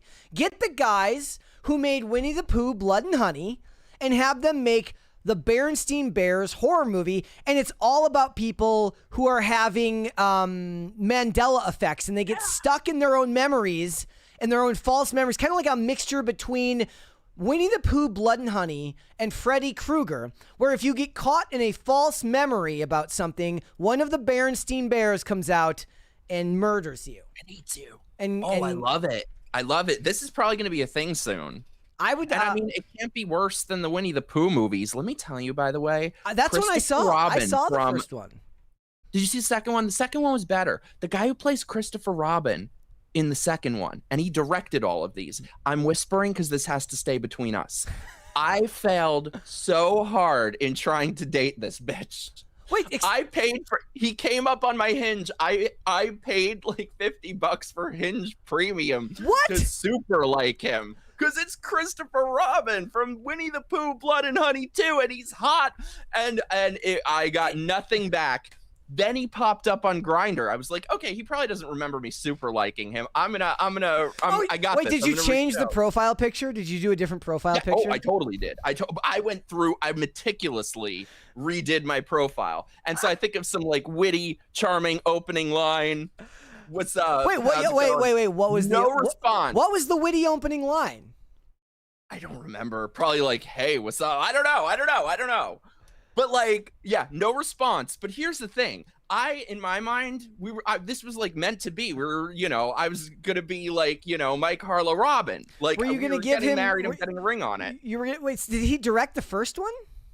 No, I think he joined the second. He's Christopher Robin in the second, and he directed all of these. No, that's what I'm saying. He directed the first one, but was Christopher Robin in the second one? No, I think he's just from the second on. Okay. Someone else played him in the first, so it's like it's the sexy Christopher Robin. Wasn't it a British dude? Yes. Oh. Yes. But get this, like, so I messaged him. I'm not taking this lying down. I am like Jennifer Hudson in Dreamgirls. Okay. You're gonna love me. I blocked him, so it deletes the chat history. Waited a couple days, unblocked him, thought of an even wittier, even more charming line. Because he wouldn't remember the first two attempts. This would be like the first, like I'm starting over. It's a third chance. Didn't blocked work. Me. Oh, no. Oh. I gotta say, I had it coming. I kind of made my bed with that one. I mean, maybe the dude does a ton of recon on the people that like send him messages, and he saw like who you were, and he's like, oh, he's a right-wing dude. That's what I'm gonna tell myself, because I think people's reasoning on there is a lot more shallow. So that's yes. Your explanation is the one I like. We're gonna go with my explanation. The point being, ladies and gentlemen, that look, Mike kind of hit it out of the park. The Elizabeth Banks one, because of the failure of Charlie's Angels, people will always look at her work with a little bit of skepticism when you're adapting another property. Like I said, I loved Cocaine Bear. Cocaine Bear was schlocky fun. It was a great time at the movies. But for everything else, they're just going to look at it as if you've gotten a hold of this important, property that matters to clearly a lot of people care about it because they've sold 90 million books since it's been around. It's owned by Scholastic, right? So published by Scholastic in the child's edutainment category. And it's the worst thing they're gonna do is they're gonna make Miss Frizzle like quirky in the most modern way possible. And don't say that's the worst thing. Don't give them ideas, please. Let's take a guess right now. How many of the kids on the school bus are gonna be trans? Good. Well, I mean, I say 3 at minimum. Okay. Well, We'll have to wait and see. I think it's no franchise is safe from the live action treatment. And I was just seeing something earlier today. Let me see if I can find this right now. I was seeing something that says the Moana live action box office predictions are actually not that great. Like, really? I thought that was slop that would do well. You would think so. I mean, it's like opening to $85 million to start. I mean, Toy Story's still opening $100+ million every time, so I don't know. So somebody tell me, how is $85 million to start? Yeah, it says, if some are shocked by the lower forecast for Moana, take note. Yes, there's a tried and true success. That it's still early in the campaign, but you have Toy Story 5 opening to $140 to $150 million its opening weekend. I think it ended at 160. For Toy Story in its 5th movie. So maybe people just have Dwayne The Rock Johnson fatigue. But the point is, I think it's just slop fatigue. Like I said, it's not like I truly do want all these movies to fail, but it's not out of a place of spite. It's out of love for film, for pop culture. These low quality these like mass assembly, it's like filmmaking by committee. It is poisoning pop culture. It is the death of film. And so I hope every one of them, I hope they lose their shirts, lose their pants, lose their large Matlock shoes, and then just make better movies. Just make Citizen Vigilante like 30 times, I guess. I'm still gonna watch it. I have to find. I didn't see it available. I think my Amazon might have I just didn't see it last night. I was gonna rent Citizen Vigilante. We watched some of the clips on IRL last night, and it's so bad. But it's an Uwe Boll movie. I'm not expecting it to be good, but it was really funny. Did you see any of the clips from it?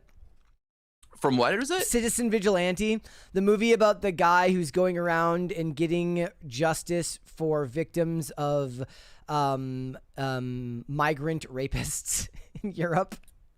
Is that the one that with Armie Hammer? Was in? Yeah, Armie Hammer. I gotta watch it. Is this very hate watchable? It's Uwe Boll, so it's a B movie. It's basically a C movie. Like, I'm watching like the climax of the movie last night, and the editing is really, really bad, and the sound design isn't very good. And if I'm gonna be honest here, Armie Hammer doesn't deliver his lines well. He does, like, it could be a factor of the editing and the sound design, but he doesn't actually deliver the dialogue all that well. Now, it could be one of those things where I do believe one of the problems people have is like a clip like devoid of context from before and after makes it harder to engage with the material. But it looked like a film school movie because Uwe Boll has always made B movies. So we'll have to wait and see. I'm going to try and watch it tonight, I think. It's a typical exploitation movie. I did read my favorite thing that I've read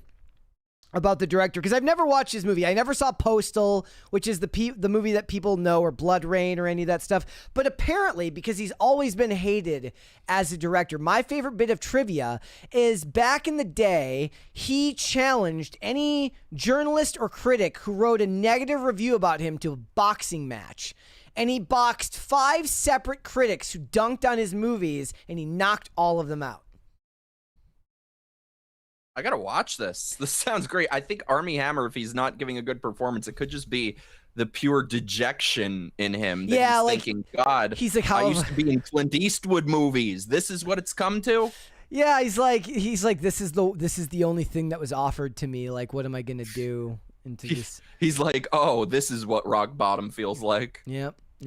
All right, I do want to show people this one thing before we go, because I saw a tweet. I'm sorry, I saw a super chat from Shane H. Wilder. I think I'm going to read it here first before we get into super chats, and then we'll do super chats after that. By the way, guys, we're about 2/3 of the way to a crisis party, so let's get there, ladies and gentlemen. But I did see this tweet, Shane, so I will pull it up because of what you mentioned.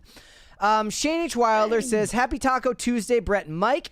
Anybody see Tom Cruise's post today about his movie Digger, and thanking everyone for seeing his movies for 46 years? I did see this, and I thought there was an interesting discussion to be had. I don't know if we can play this clip because it involves a bunch of clips from other movies that he's been in, and I don't want to get copyrighted. But basically, it's like a retrospective. It shows Tom Cruise in all of these different things that he's been in. See? And then it leads into stuff about his new movie at the end. And so Tom Cruise says, for the last 46 years, it has been my privilege to work alongside the countless talented artists and crew to create these characters and stories and films for you all. I'm looking forward to seeing you at the movies. And he's advertising his new movie. I saw this tweet. Where did it go here? Did I scroll past it? Oh, don't tell me I went too far. This guy had a great tweet about the marketing for this movie. I think, yeah, here it is. He says, this is from Robert Mays. He says, it's been trending for this way for a bit, but it's interesting to see the idea presented in such an overt way. The message being that when you go see a Tom Cruise movie now, you're not supporting that movie, but you're supporting movies themselves. And he's right. So one of the things that they've done is that Tom Cruise, at the beginning of his movies, he sits down in front of a camera and he says, you, the audience, I want to thank you guys for coming out tonight. I am so honored to be able to make movies for all of you. It means the world to me, in an age where, film is kind of becoming less and less relevant and theaters are less and less popular. Thank you so much for coming out to these movies. And what I noticed is after he started doing that, when Top Gun Maverick came out and it was super successful, other studios tried to put their actors in front of a camera and have them do something similar. Seth fucking Rogen tried to do this at the Teenage Mutant Ninja Turtles Mutant Mayhem showing, where he's like, I'm so grateful. You can just feel the insincerity. You can feel it. When Tom Cruise does it, is he telling the truth? Does he care?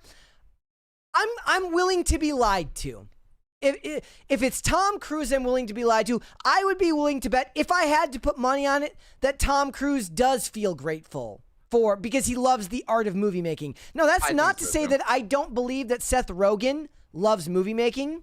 I do believe that Seth Rogen loves movie making. I think his show, The Studio, which people love, seems to be his love letter to the art of filmmaking and to Hollywood in general. But do I believe that he's grateful for the audience?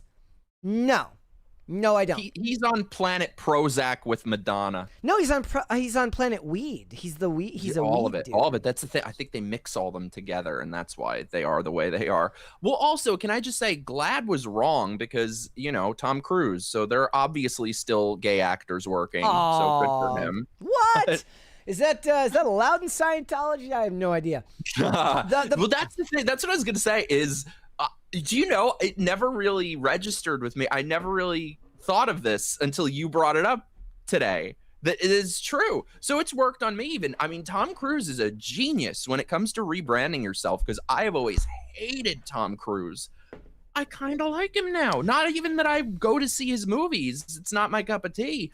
But I don't know. Maybe I think it's just because the movies that he's making are a little bit closer to how movies generally were in the 90s and 2000s and are less like these Disney remake sorts of things.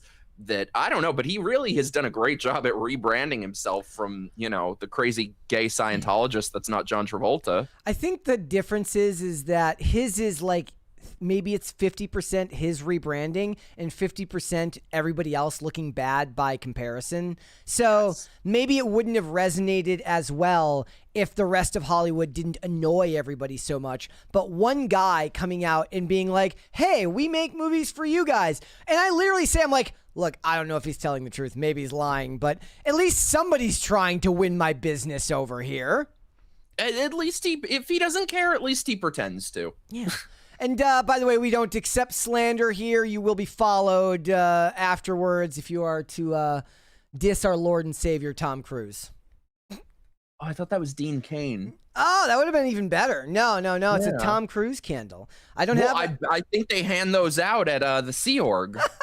I don't have whippings. I don't have a Dean Cain candle. Maybe I can try and get a Dean Cain candle.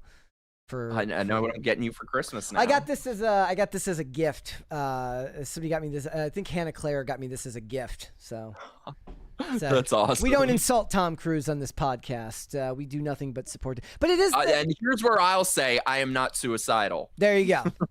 All right, ladies and gentlemen, let us go to Super Chats then, and we will do this here. We're getting closer. Let's get to that crisis party, guys. All right, from Cesario, JPN says, Brett likes the 2000s Gone in 60 Seconds instead of the 1974 original. Major loss of respect there. The 1974 at least had genuine car crashes, no CGI. Look, bro. All this is proof of, in a way, is, how do I put this? The reason the Hollywood remake strategy works as well and why they keep doing it in space of all those failures is that when I saw the 2000 Gone in 60 Seconds movie when I was like 14, I didn't know the 1974 version existed and I never would have watched it. I would not have cared. And so the 2000 movie is just proof why they continue to make remakes, even though they have nothing to do with each other. It's nothing like the original from everything that I've been said. I love the 2000s Gone in 60 Seconds. And in this case, I respect your opinion, but I'm okay losing respect if it means that I'm going to defend the 2000s Gone in 60 Seconds movie. I did a podcast appearance that I believe comes out either today, tomorrow, or the next day. For one of the podcasts on Roman Nation called the Drive-In, where we talked about this movie. And one of the things I talked about, I believe the reason this movie works, and I almost want to do a video essay on it now.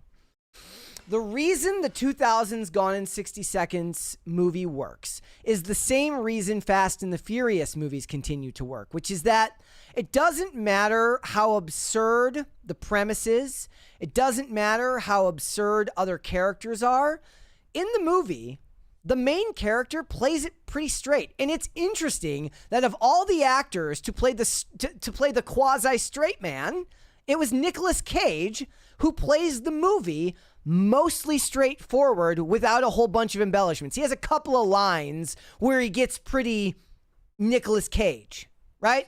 But for the most part, he plays it down the middle as a genuine character, much in the way that the Fast and the Furious can go to outer space and can drive cars on on airplane runways that are seemingly never ending. And the reason people can continue to buy in is because the schlock works because Vin Diesel plays it straight the whole time. He doesn't wink at the camera.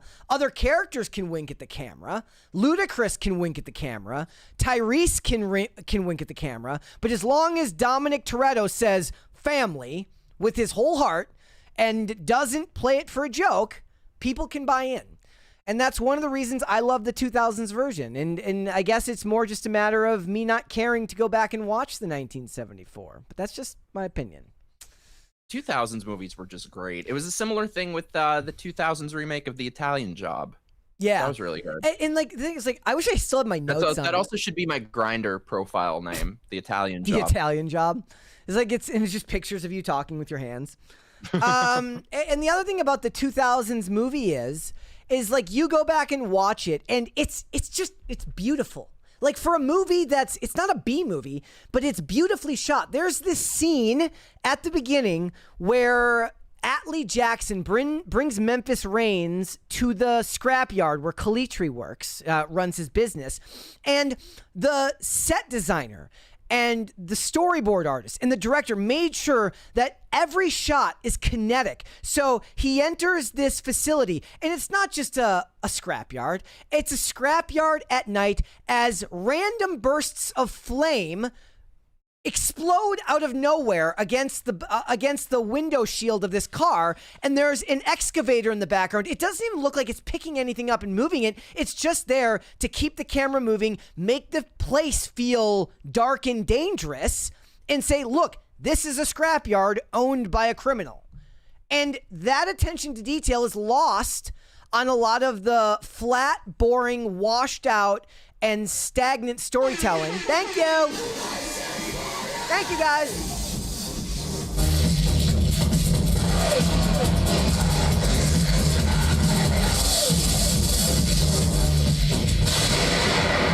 And like I said, that type of storytelling, the backbone of the story is basically Memphis comes out of retirement, a retirement his mom basically sent the character into exile so that he had to leave his friends and family and stop doing what he loved, which was stealing cars, because his friends were dying and his mom said, if you continue down this path, your brother will end up on the same path as you and you'll ruin his life. And he has to come out of retirement because that's what ends up happening to his brother anyways. So there's a core story family element to it.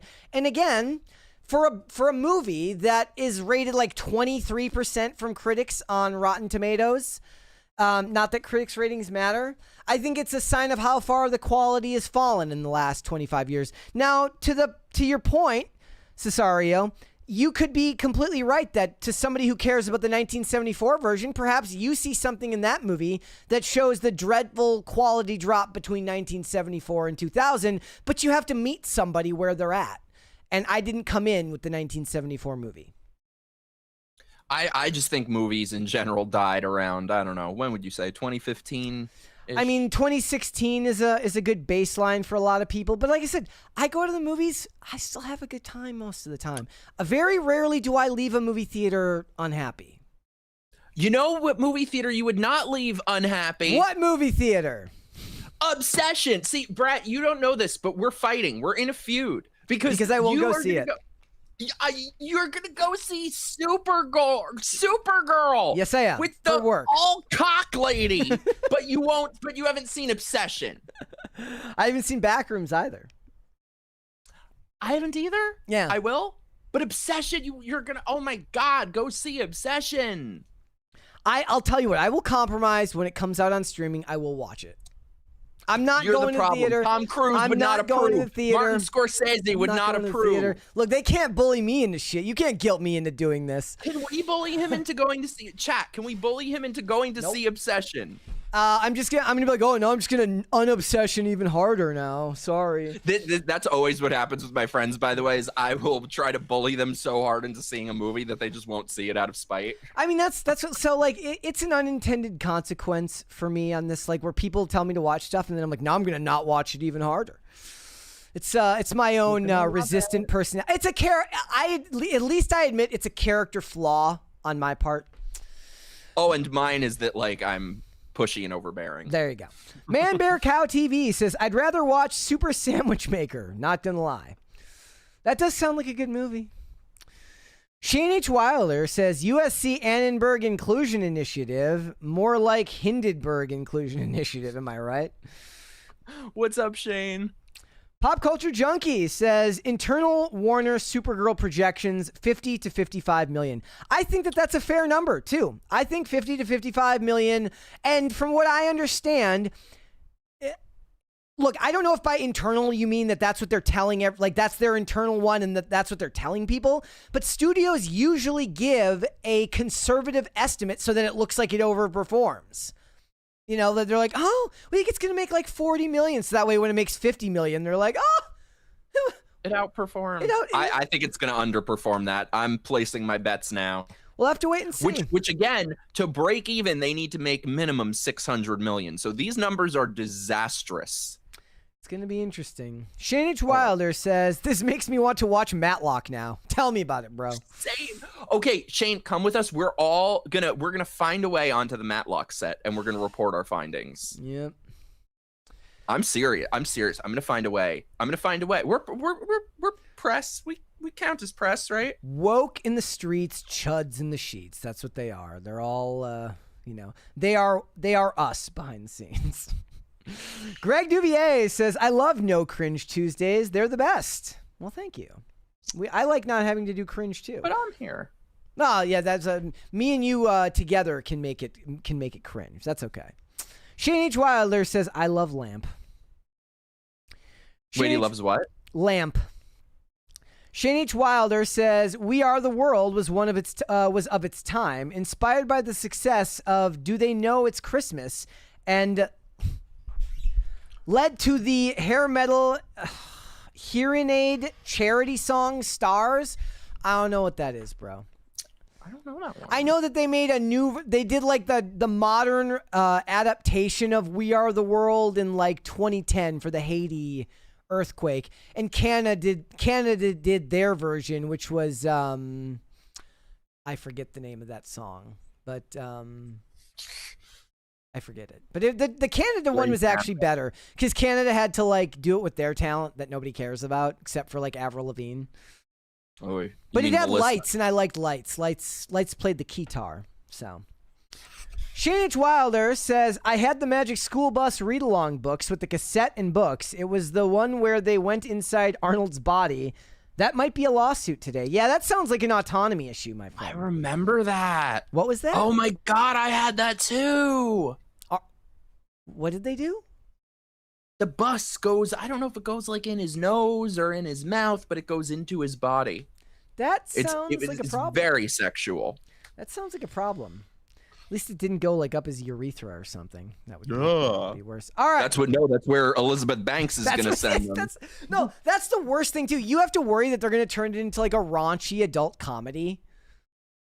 I don't think we're allowed to do. You look at the Matlock set. I don't think we're allowed to do that anymore. It's a rough time now. Remember comedy? Yeah, I do. All right, I got some more here. Yes, Robert James Films says, remember Julian in The Shield was gay? Yeah, the thing about that was they harped on that for way too long. So The Shield was fantastic. And the character of Julian being gay was like a big part of his storyline in the beginning because he's trying to keep it secret, but he's also ostracized and all of that. And the weird thing about that is I'll let you in on an even more depressing factoid about that. If I remember correctly, that is the actor who is now in jail for murder. He murdered his wife, I believe. Yep. Ooh. Yes, Michael Jace. He unfortunately, after the show went off the air in 2016, he was sentenced to life in prison with the possibility of parole after 40 years for murdering his wife. He was convicted of second-degree murder in May of 2016 after a trial that lasted only a week. Oh my God. Yep. I always never watched that show. It's really good. Like, I mean, I don't know. You're not really a crime it's not a procedural though. It's not a procedural. It's a lot of overarching story elements. You should watch the Wire or The Shield. The difference is like they're big time commitments because of the Shield more. I don't know which one had more episodes, but it's not like they're these shows in like the hundreds of episodes. I think they've got I'm not that like. busy. There you go. The Shield had 89 episodes. So well, I think one of the greatest shows like that, I need to find something similar, was Damages. Oh, yes. The first season of Damages has to be like one of the most flawless TV seasons ever. I love the first couple seasons too. It was never something that you could replicate after that because it's all about the reveals. Like the first season is incredible. Like, it's so good. in my opinion, if somebody was to tell me what Damages are for people in the early 2000s is for people that liked House of Cards later. They had a similar visual style. I loved House of Cards at the beginning. Yes. Oof. But Damages is incredible. And from what I understand, Rose Byrne did mostly comedy before she did that show. So it was a big turn in that. Brett, or Practice. I've never seen The Practice. I've watched Boston Legal. No, that's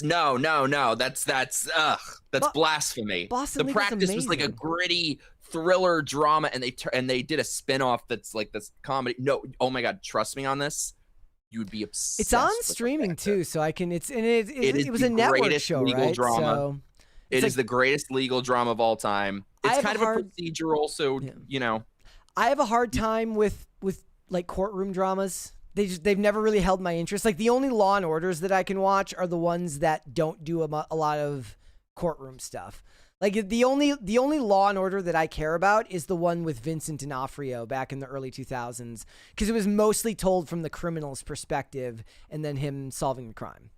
I'm gonna give you an episode to watch of The Practice. Just watch one episode. Oh no, I'll watch the pilot. It's on streaming, so it does take a while to get good.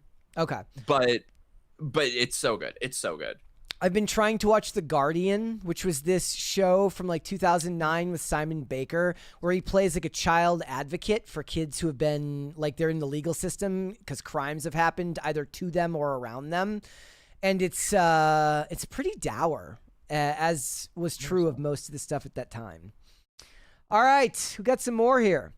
Brian Bledsoe says, depending on the level of what happened in high school, depending on the level of what happened in high school will determine how much you remember. If every day could be a good day or bad day, depending on who you'll see that day, that sticks with you. Yeah, I mean, I just felt kind of divorced from it. I wasn't a good student. I was not an inherently good student. I passed my classes, but I thought about skating in class, and that's what I cared about, and that's what I did, and I did just enough to get by. You know, that's just what it was for me. So, and I didn't think about the social dynamics in my school, because the thing about skating is your friends were from the people that were other people that skated, which meant that it didn't matter where they lived. So the people that I hung out with were mostly from other towns. So I had friends in school that also skated, but I didn't spend a lot of time, you know, with that stuff. I did spend more time with like friends from high school after we graduated a little bit. But for the most part, my life was skating, so school was irrelevant. Shane H. Wilder says, Tom Cruise is a class act and seems sincere. Yeah, but that's because he's a Scientologist, brainwasher. You know, he's the right-wing people would say... Clear. The right-wing people would say it's his job to play pretend, so he's just fooling you. He's very good at it. Shane H. Wilder says, okay, Brett, the 2003 Italian Job with Marky Mark or the original 1969 with Michael Caine? I never saw the original. I've only seen the 2003. I didn't either. I've only seen the 2003. Most movies that have that are remakes that people like, I've only seen the remakes and never saw the originals. Same. House of Wax is another one. I never saw the original. I love the remake. Shane H. Wild, and then the more people say, well, you gotta watch, like, because then that would have been like film school bullying, because I did production in college, like in tech school. Oh, you gotta watch this movie. Well, now I'm gonna not watch it even harder. But I'm not I'm not even a film critic. I do movie reviews, but I don't critique the movie and say whether you should go see it or not. I literally say I either liked it or I didn't like it, and you should base it on whether you've agreed with my takes in the past. I'm not going to give you movie recommendations. I'm not going to let you get mad at me because I recommended a movie to you that you didn't like. That's not my fault. See, if I like a movie, I will try to just force everyone to see it. Okay. All right, Shane H. Wilder says the 2001 The Fat and the Furious or the 1954, they have nothing to do with one another except for the name. Again, never saw the original. Don't care. Never will. Okay? Did you say Fast and the Furious? That's a remake? Yes. Whoa, yeah. I never knew that. I mean, that's what I'm saying. That and Gone in 60 Seconds are perfect examples of like people of a certain generation like, oh, I didn't know that. Wow, I didn't know that. Shane H. Wilder says fast. Damn typo. Yes, it was a typo, Shane, but I said fat. No, it's Lizzo in it. Yes. High Voltage 75 says something tells me your happiness at the theater is more tied to drunken fries than the movie itself, Brett. No. I mean, yes. What is drunken fries? Let's face, yes. It's a plate of seasoned fries with beer cheese. And it's an indulgence I afford myself when I go to the theaters. As somebody who is I've not what you'd call cleaned up my diet. I don't eat clean, but I've cut back on eating junk food. Like, and I'm my calories in, calories out are much better these days as I work to lose more weight. So I afford myself the luxury of drunken fries when I go to the theaters. And it's an amazing experience. But I think it's tied to the sound and the immersive experience. You're not looking at your phone. You're not distracted. Or maybe it's because it's not a 10-hour movie like most streaming shows are these days, where it takes 6 hours just to get going. And it's boring. And then it goes nowhere, and there's no definitive ending. And yep. And also, especially, if you go to see a movie with a crowd and it's a good movie and everyone's into the movie, like, there is nothing better in life than going to a crowded movie theater for a horror movie that is filled with black women. When I go into a horror movie and see black women, When I see black women in the audience, I get so excited because I too am a chatty black woman. So I'm like, okay, this isn't a movie now. This is just a group discussion, and it's great. Do you talk to him? Have a whole we have diatribe? we do, not just to each other, to the screen. We're giving tips, advice, constructive criticism. It's amazing. That's literally what Jada Pinkett Smith did in Scream 2. Hang up the phone, bitch, and star 69 his ass. She was right. It just didn't work out well for her. Yeah, unfortunately, it just doesn't. She couldn't hang up the phone anyways. So yeah. All right. I mean, the funny thing is, Scream 2 has the single greatest, not just black character in horror movie history, but character in horror movie history, which is Gale's camera guy, who just leaves. Smartest character ever in a horror movie. He just leaves and then comes back when it's done. Yes. Like, it's genius. That's all you have to do. He even took a cab. He wasn't even waiting for a ride out of town. He just took a cab, got the hell out of there, came back when it was over. And then tried to sweet talk her into it. He's like, thought we could get the story, like the old days. Yeah, as of in, a week ago yesterday. when he was hired as her camera person. Yeah, and he gets his job back. I was so worried they were going to try to do some nostalgia bait where they bring him back. I'm like, no, he's so perfect as is. Don't. Did they ever bring back the descendant of Kenny the cameraman from Scream 1? They need to do that. No, did you end up seeing Scream 7? I never saw Scream 7. You're not missing but the thing is, I saw 5 and then I stopped. Oh, you didn't see 6 either? No, I saw 5 and then I stopped. And I'm not gonna lie, I was on my phone all through 5, because I watched it at home. If you could go back and stop after 4, it would be great. Yeah, I will only watch 1 through 4, and I really like 4, which is so rare. I still like the Scream 3 reveal. I like the Scream 2 reveal the most, but I like the Scream 3 reveal because of the voice changer that does multiple voices, which is more prescient than ever and could actually probably be done now. Yeah, that's the thing, is the first 4 were so ahead of their time, are still relevant today. I mean, Scream 4 was like a documentary of the current era. I don't need friends, I need fans. How many friggin' people have you met who are just like that? Yeah. All right. Keep going here. Sure I didn't miss anything. Oh, here it is. Okay, Brian Bledsoe says, remember how long it took Brett to watch Pretty Little Liars? No. I watched Pretty Little Liars years ago. It took me forever to watch Scream Queens. And basically, it took a bet for me to watch Scream Queens season 1. And I've never seen Pretty Little Liars. Was it watchable? It's absurd. It's the most absurd show you'll ever seen. It's problematic and absurd on a hilarious scale. You should watch it.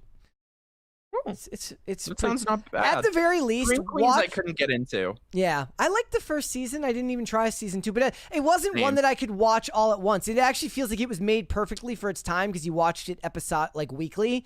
I can only watch so much catty gayness from the writers, which is what it basically is. It's writing all the characters as catty gay men. Yes. Because it's written by catty. That's why I didn't like it. Well, because it was a Ryan Murphy show, so it was written by a catty gay man. But I loved it. I thought it was Glenn Powell is a national hero in that, and I think Emma Roberts is all of us in some respect. But that is she's great when she's playing a bitch. I've seen her just play non-bitchy roles, and she sucks. She's so boring. But when she's playing a bitch, there's no one better. Yep.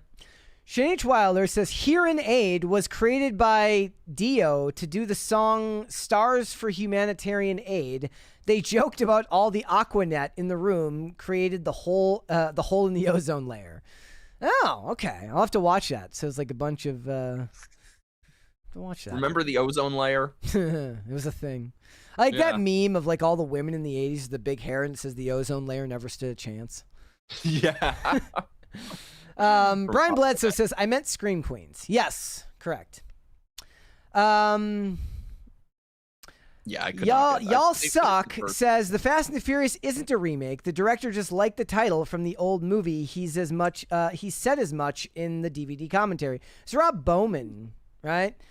I mean, by remake they mean they took the title from it. They just took the title from another movie. In so much as they did that. They do that with a lot of things. They take the basic premise and that's it. and then the rest of it's a remake. Or it's Oh, like yeah, you can just take the title, I guess. Like there was a movie from the 90s called The Avengers. That's not The Avengers. Yeah.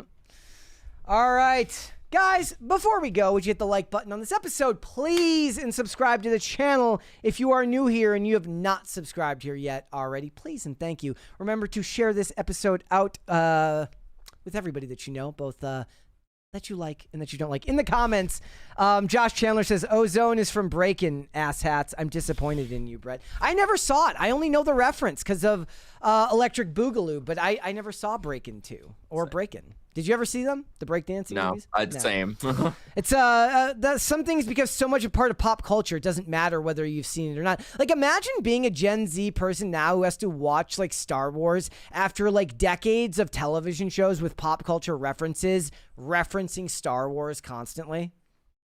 If I were to ever have kids, which first of all, God forbid, but second of all, they will be completely blissfully unaware that there are more than 6 Star Wars movies, because there aren't.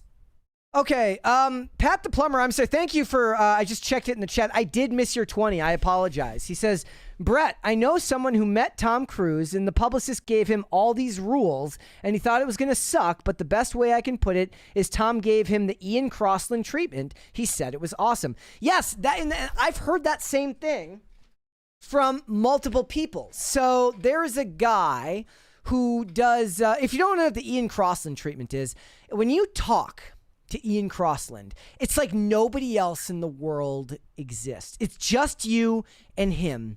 I thought that was just me when I talked to him. That's who he is, man. And nothing else matters. It doesn't matter if you're talking about getting your college degree, stubbing your toe on a sidewalk, what you had for breakfast. He gives you every bit of his attention. It makes you feel like you're the most important person in the world. Well, that's what I've heard from multiple people. So Chris Van Vliet, who's a wrestling podcaster, used to do just general interviews with celebrities, and he said that that's exactly what it was like talking to Tom Cruise. Like, he's there, he's present in the moment, and nothing matters but you. Yeah, I think it's all of these things where, you know, maybe people like me never liked Tom Cruise, but there's so many things that are lacking now in terms of just quality of cinema, but also just what about class? Class is such an endangered species, and that's one thing. You know, he may be a dick, but he's very classy, I will say. Exactly. All right, guys. So again, hit the like button on this video. Subscribe to the channel if you are new here and you have not subscribed here yet already. My brain looked like it was like rewiring there when I was doing the outro at first because I was reading the message about breaking. I don't multitask well, ladies and gentlemen. That's okay. All right, Mike, where can they find you, my friend? You can find me on my YouTube channel. It's just my name, Mike Harlow, Mike like Tyson, Harlow like Gene, or I am on X, Twitter. It's so hard to not call it Twitter. I dead name. It's Twitter. But I'm at not Mike Harlow on there. I have my show Microaggressed, or on Thursdays I also have my stream Pimpcast, which is just like boys hangout stream talking about movies, nerdy shit, any sort of, you know, cringy things. I did that stream with my awesome friends Vaughn Coleman and Drew Outstanding. So check it out on Thursday on my channel. And we got to get this guy on. And also, obviously, subscribe to this channel and like and super chat and do all the stuff, because this dude's my favorite. I have bad news. That was so nice of you, but I got bad news, man. I ended the poll, ladies and gentlemen. It was close, but 54% say nah to the hat. I know. Okay. Now he's never coming back, guys. Thanks. I will get my hair cut next time. See, it's a wreck, so I look like a lesbian right now. I only have 2 modes. When my hair is too long, I look like a lesbian, and when my hair is too short, I look like Hitler. So there's no winning for me with other than a hat. I don't know. Or even then, there's no winning. There's got to be a middle ground there somewhere. This is why Christopher Robin blocks me. Yeah, he's like, well, if you had better hair at the time, I might have thought about it, but I can't do that. All right, guys, if you want to follow me, I am on Instagram and on X at Brett Dastovic on both of those platforms. PCC is live 5 days a week, Monday through Friday, 3 p.m. Eastern Standard Time, which is noon Pacific. We're on Amazon Music, Apple Podcasts, Pandora, and Spotify. If you would like to listen rather than just watch the show, you can also rate and and review on Apple Podcast and on Spotify. That is a great way to help the channel out, so thank you guys so much for that. If you want to follow the show on social media, we are on Twix at popculture_show, Facebook at popculturecrisis, Instagram at popculturecrisispod. One more here from Greg Duvier, who says, I like turtles, and the left lane is for crime. With that being said, ladies and gentlemen, we will be back with another episode tomorrow. We will see you then. Bye, everybody.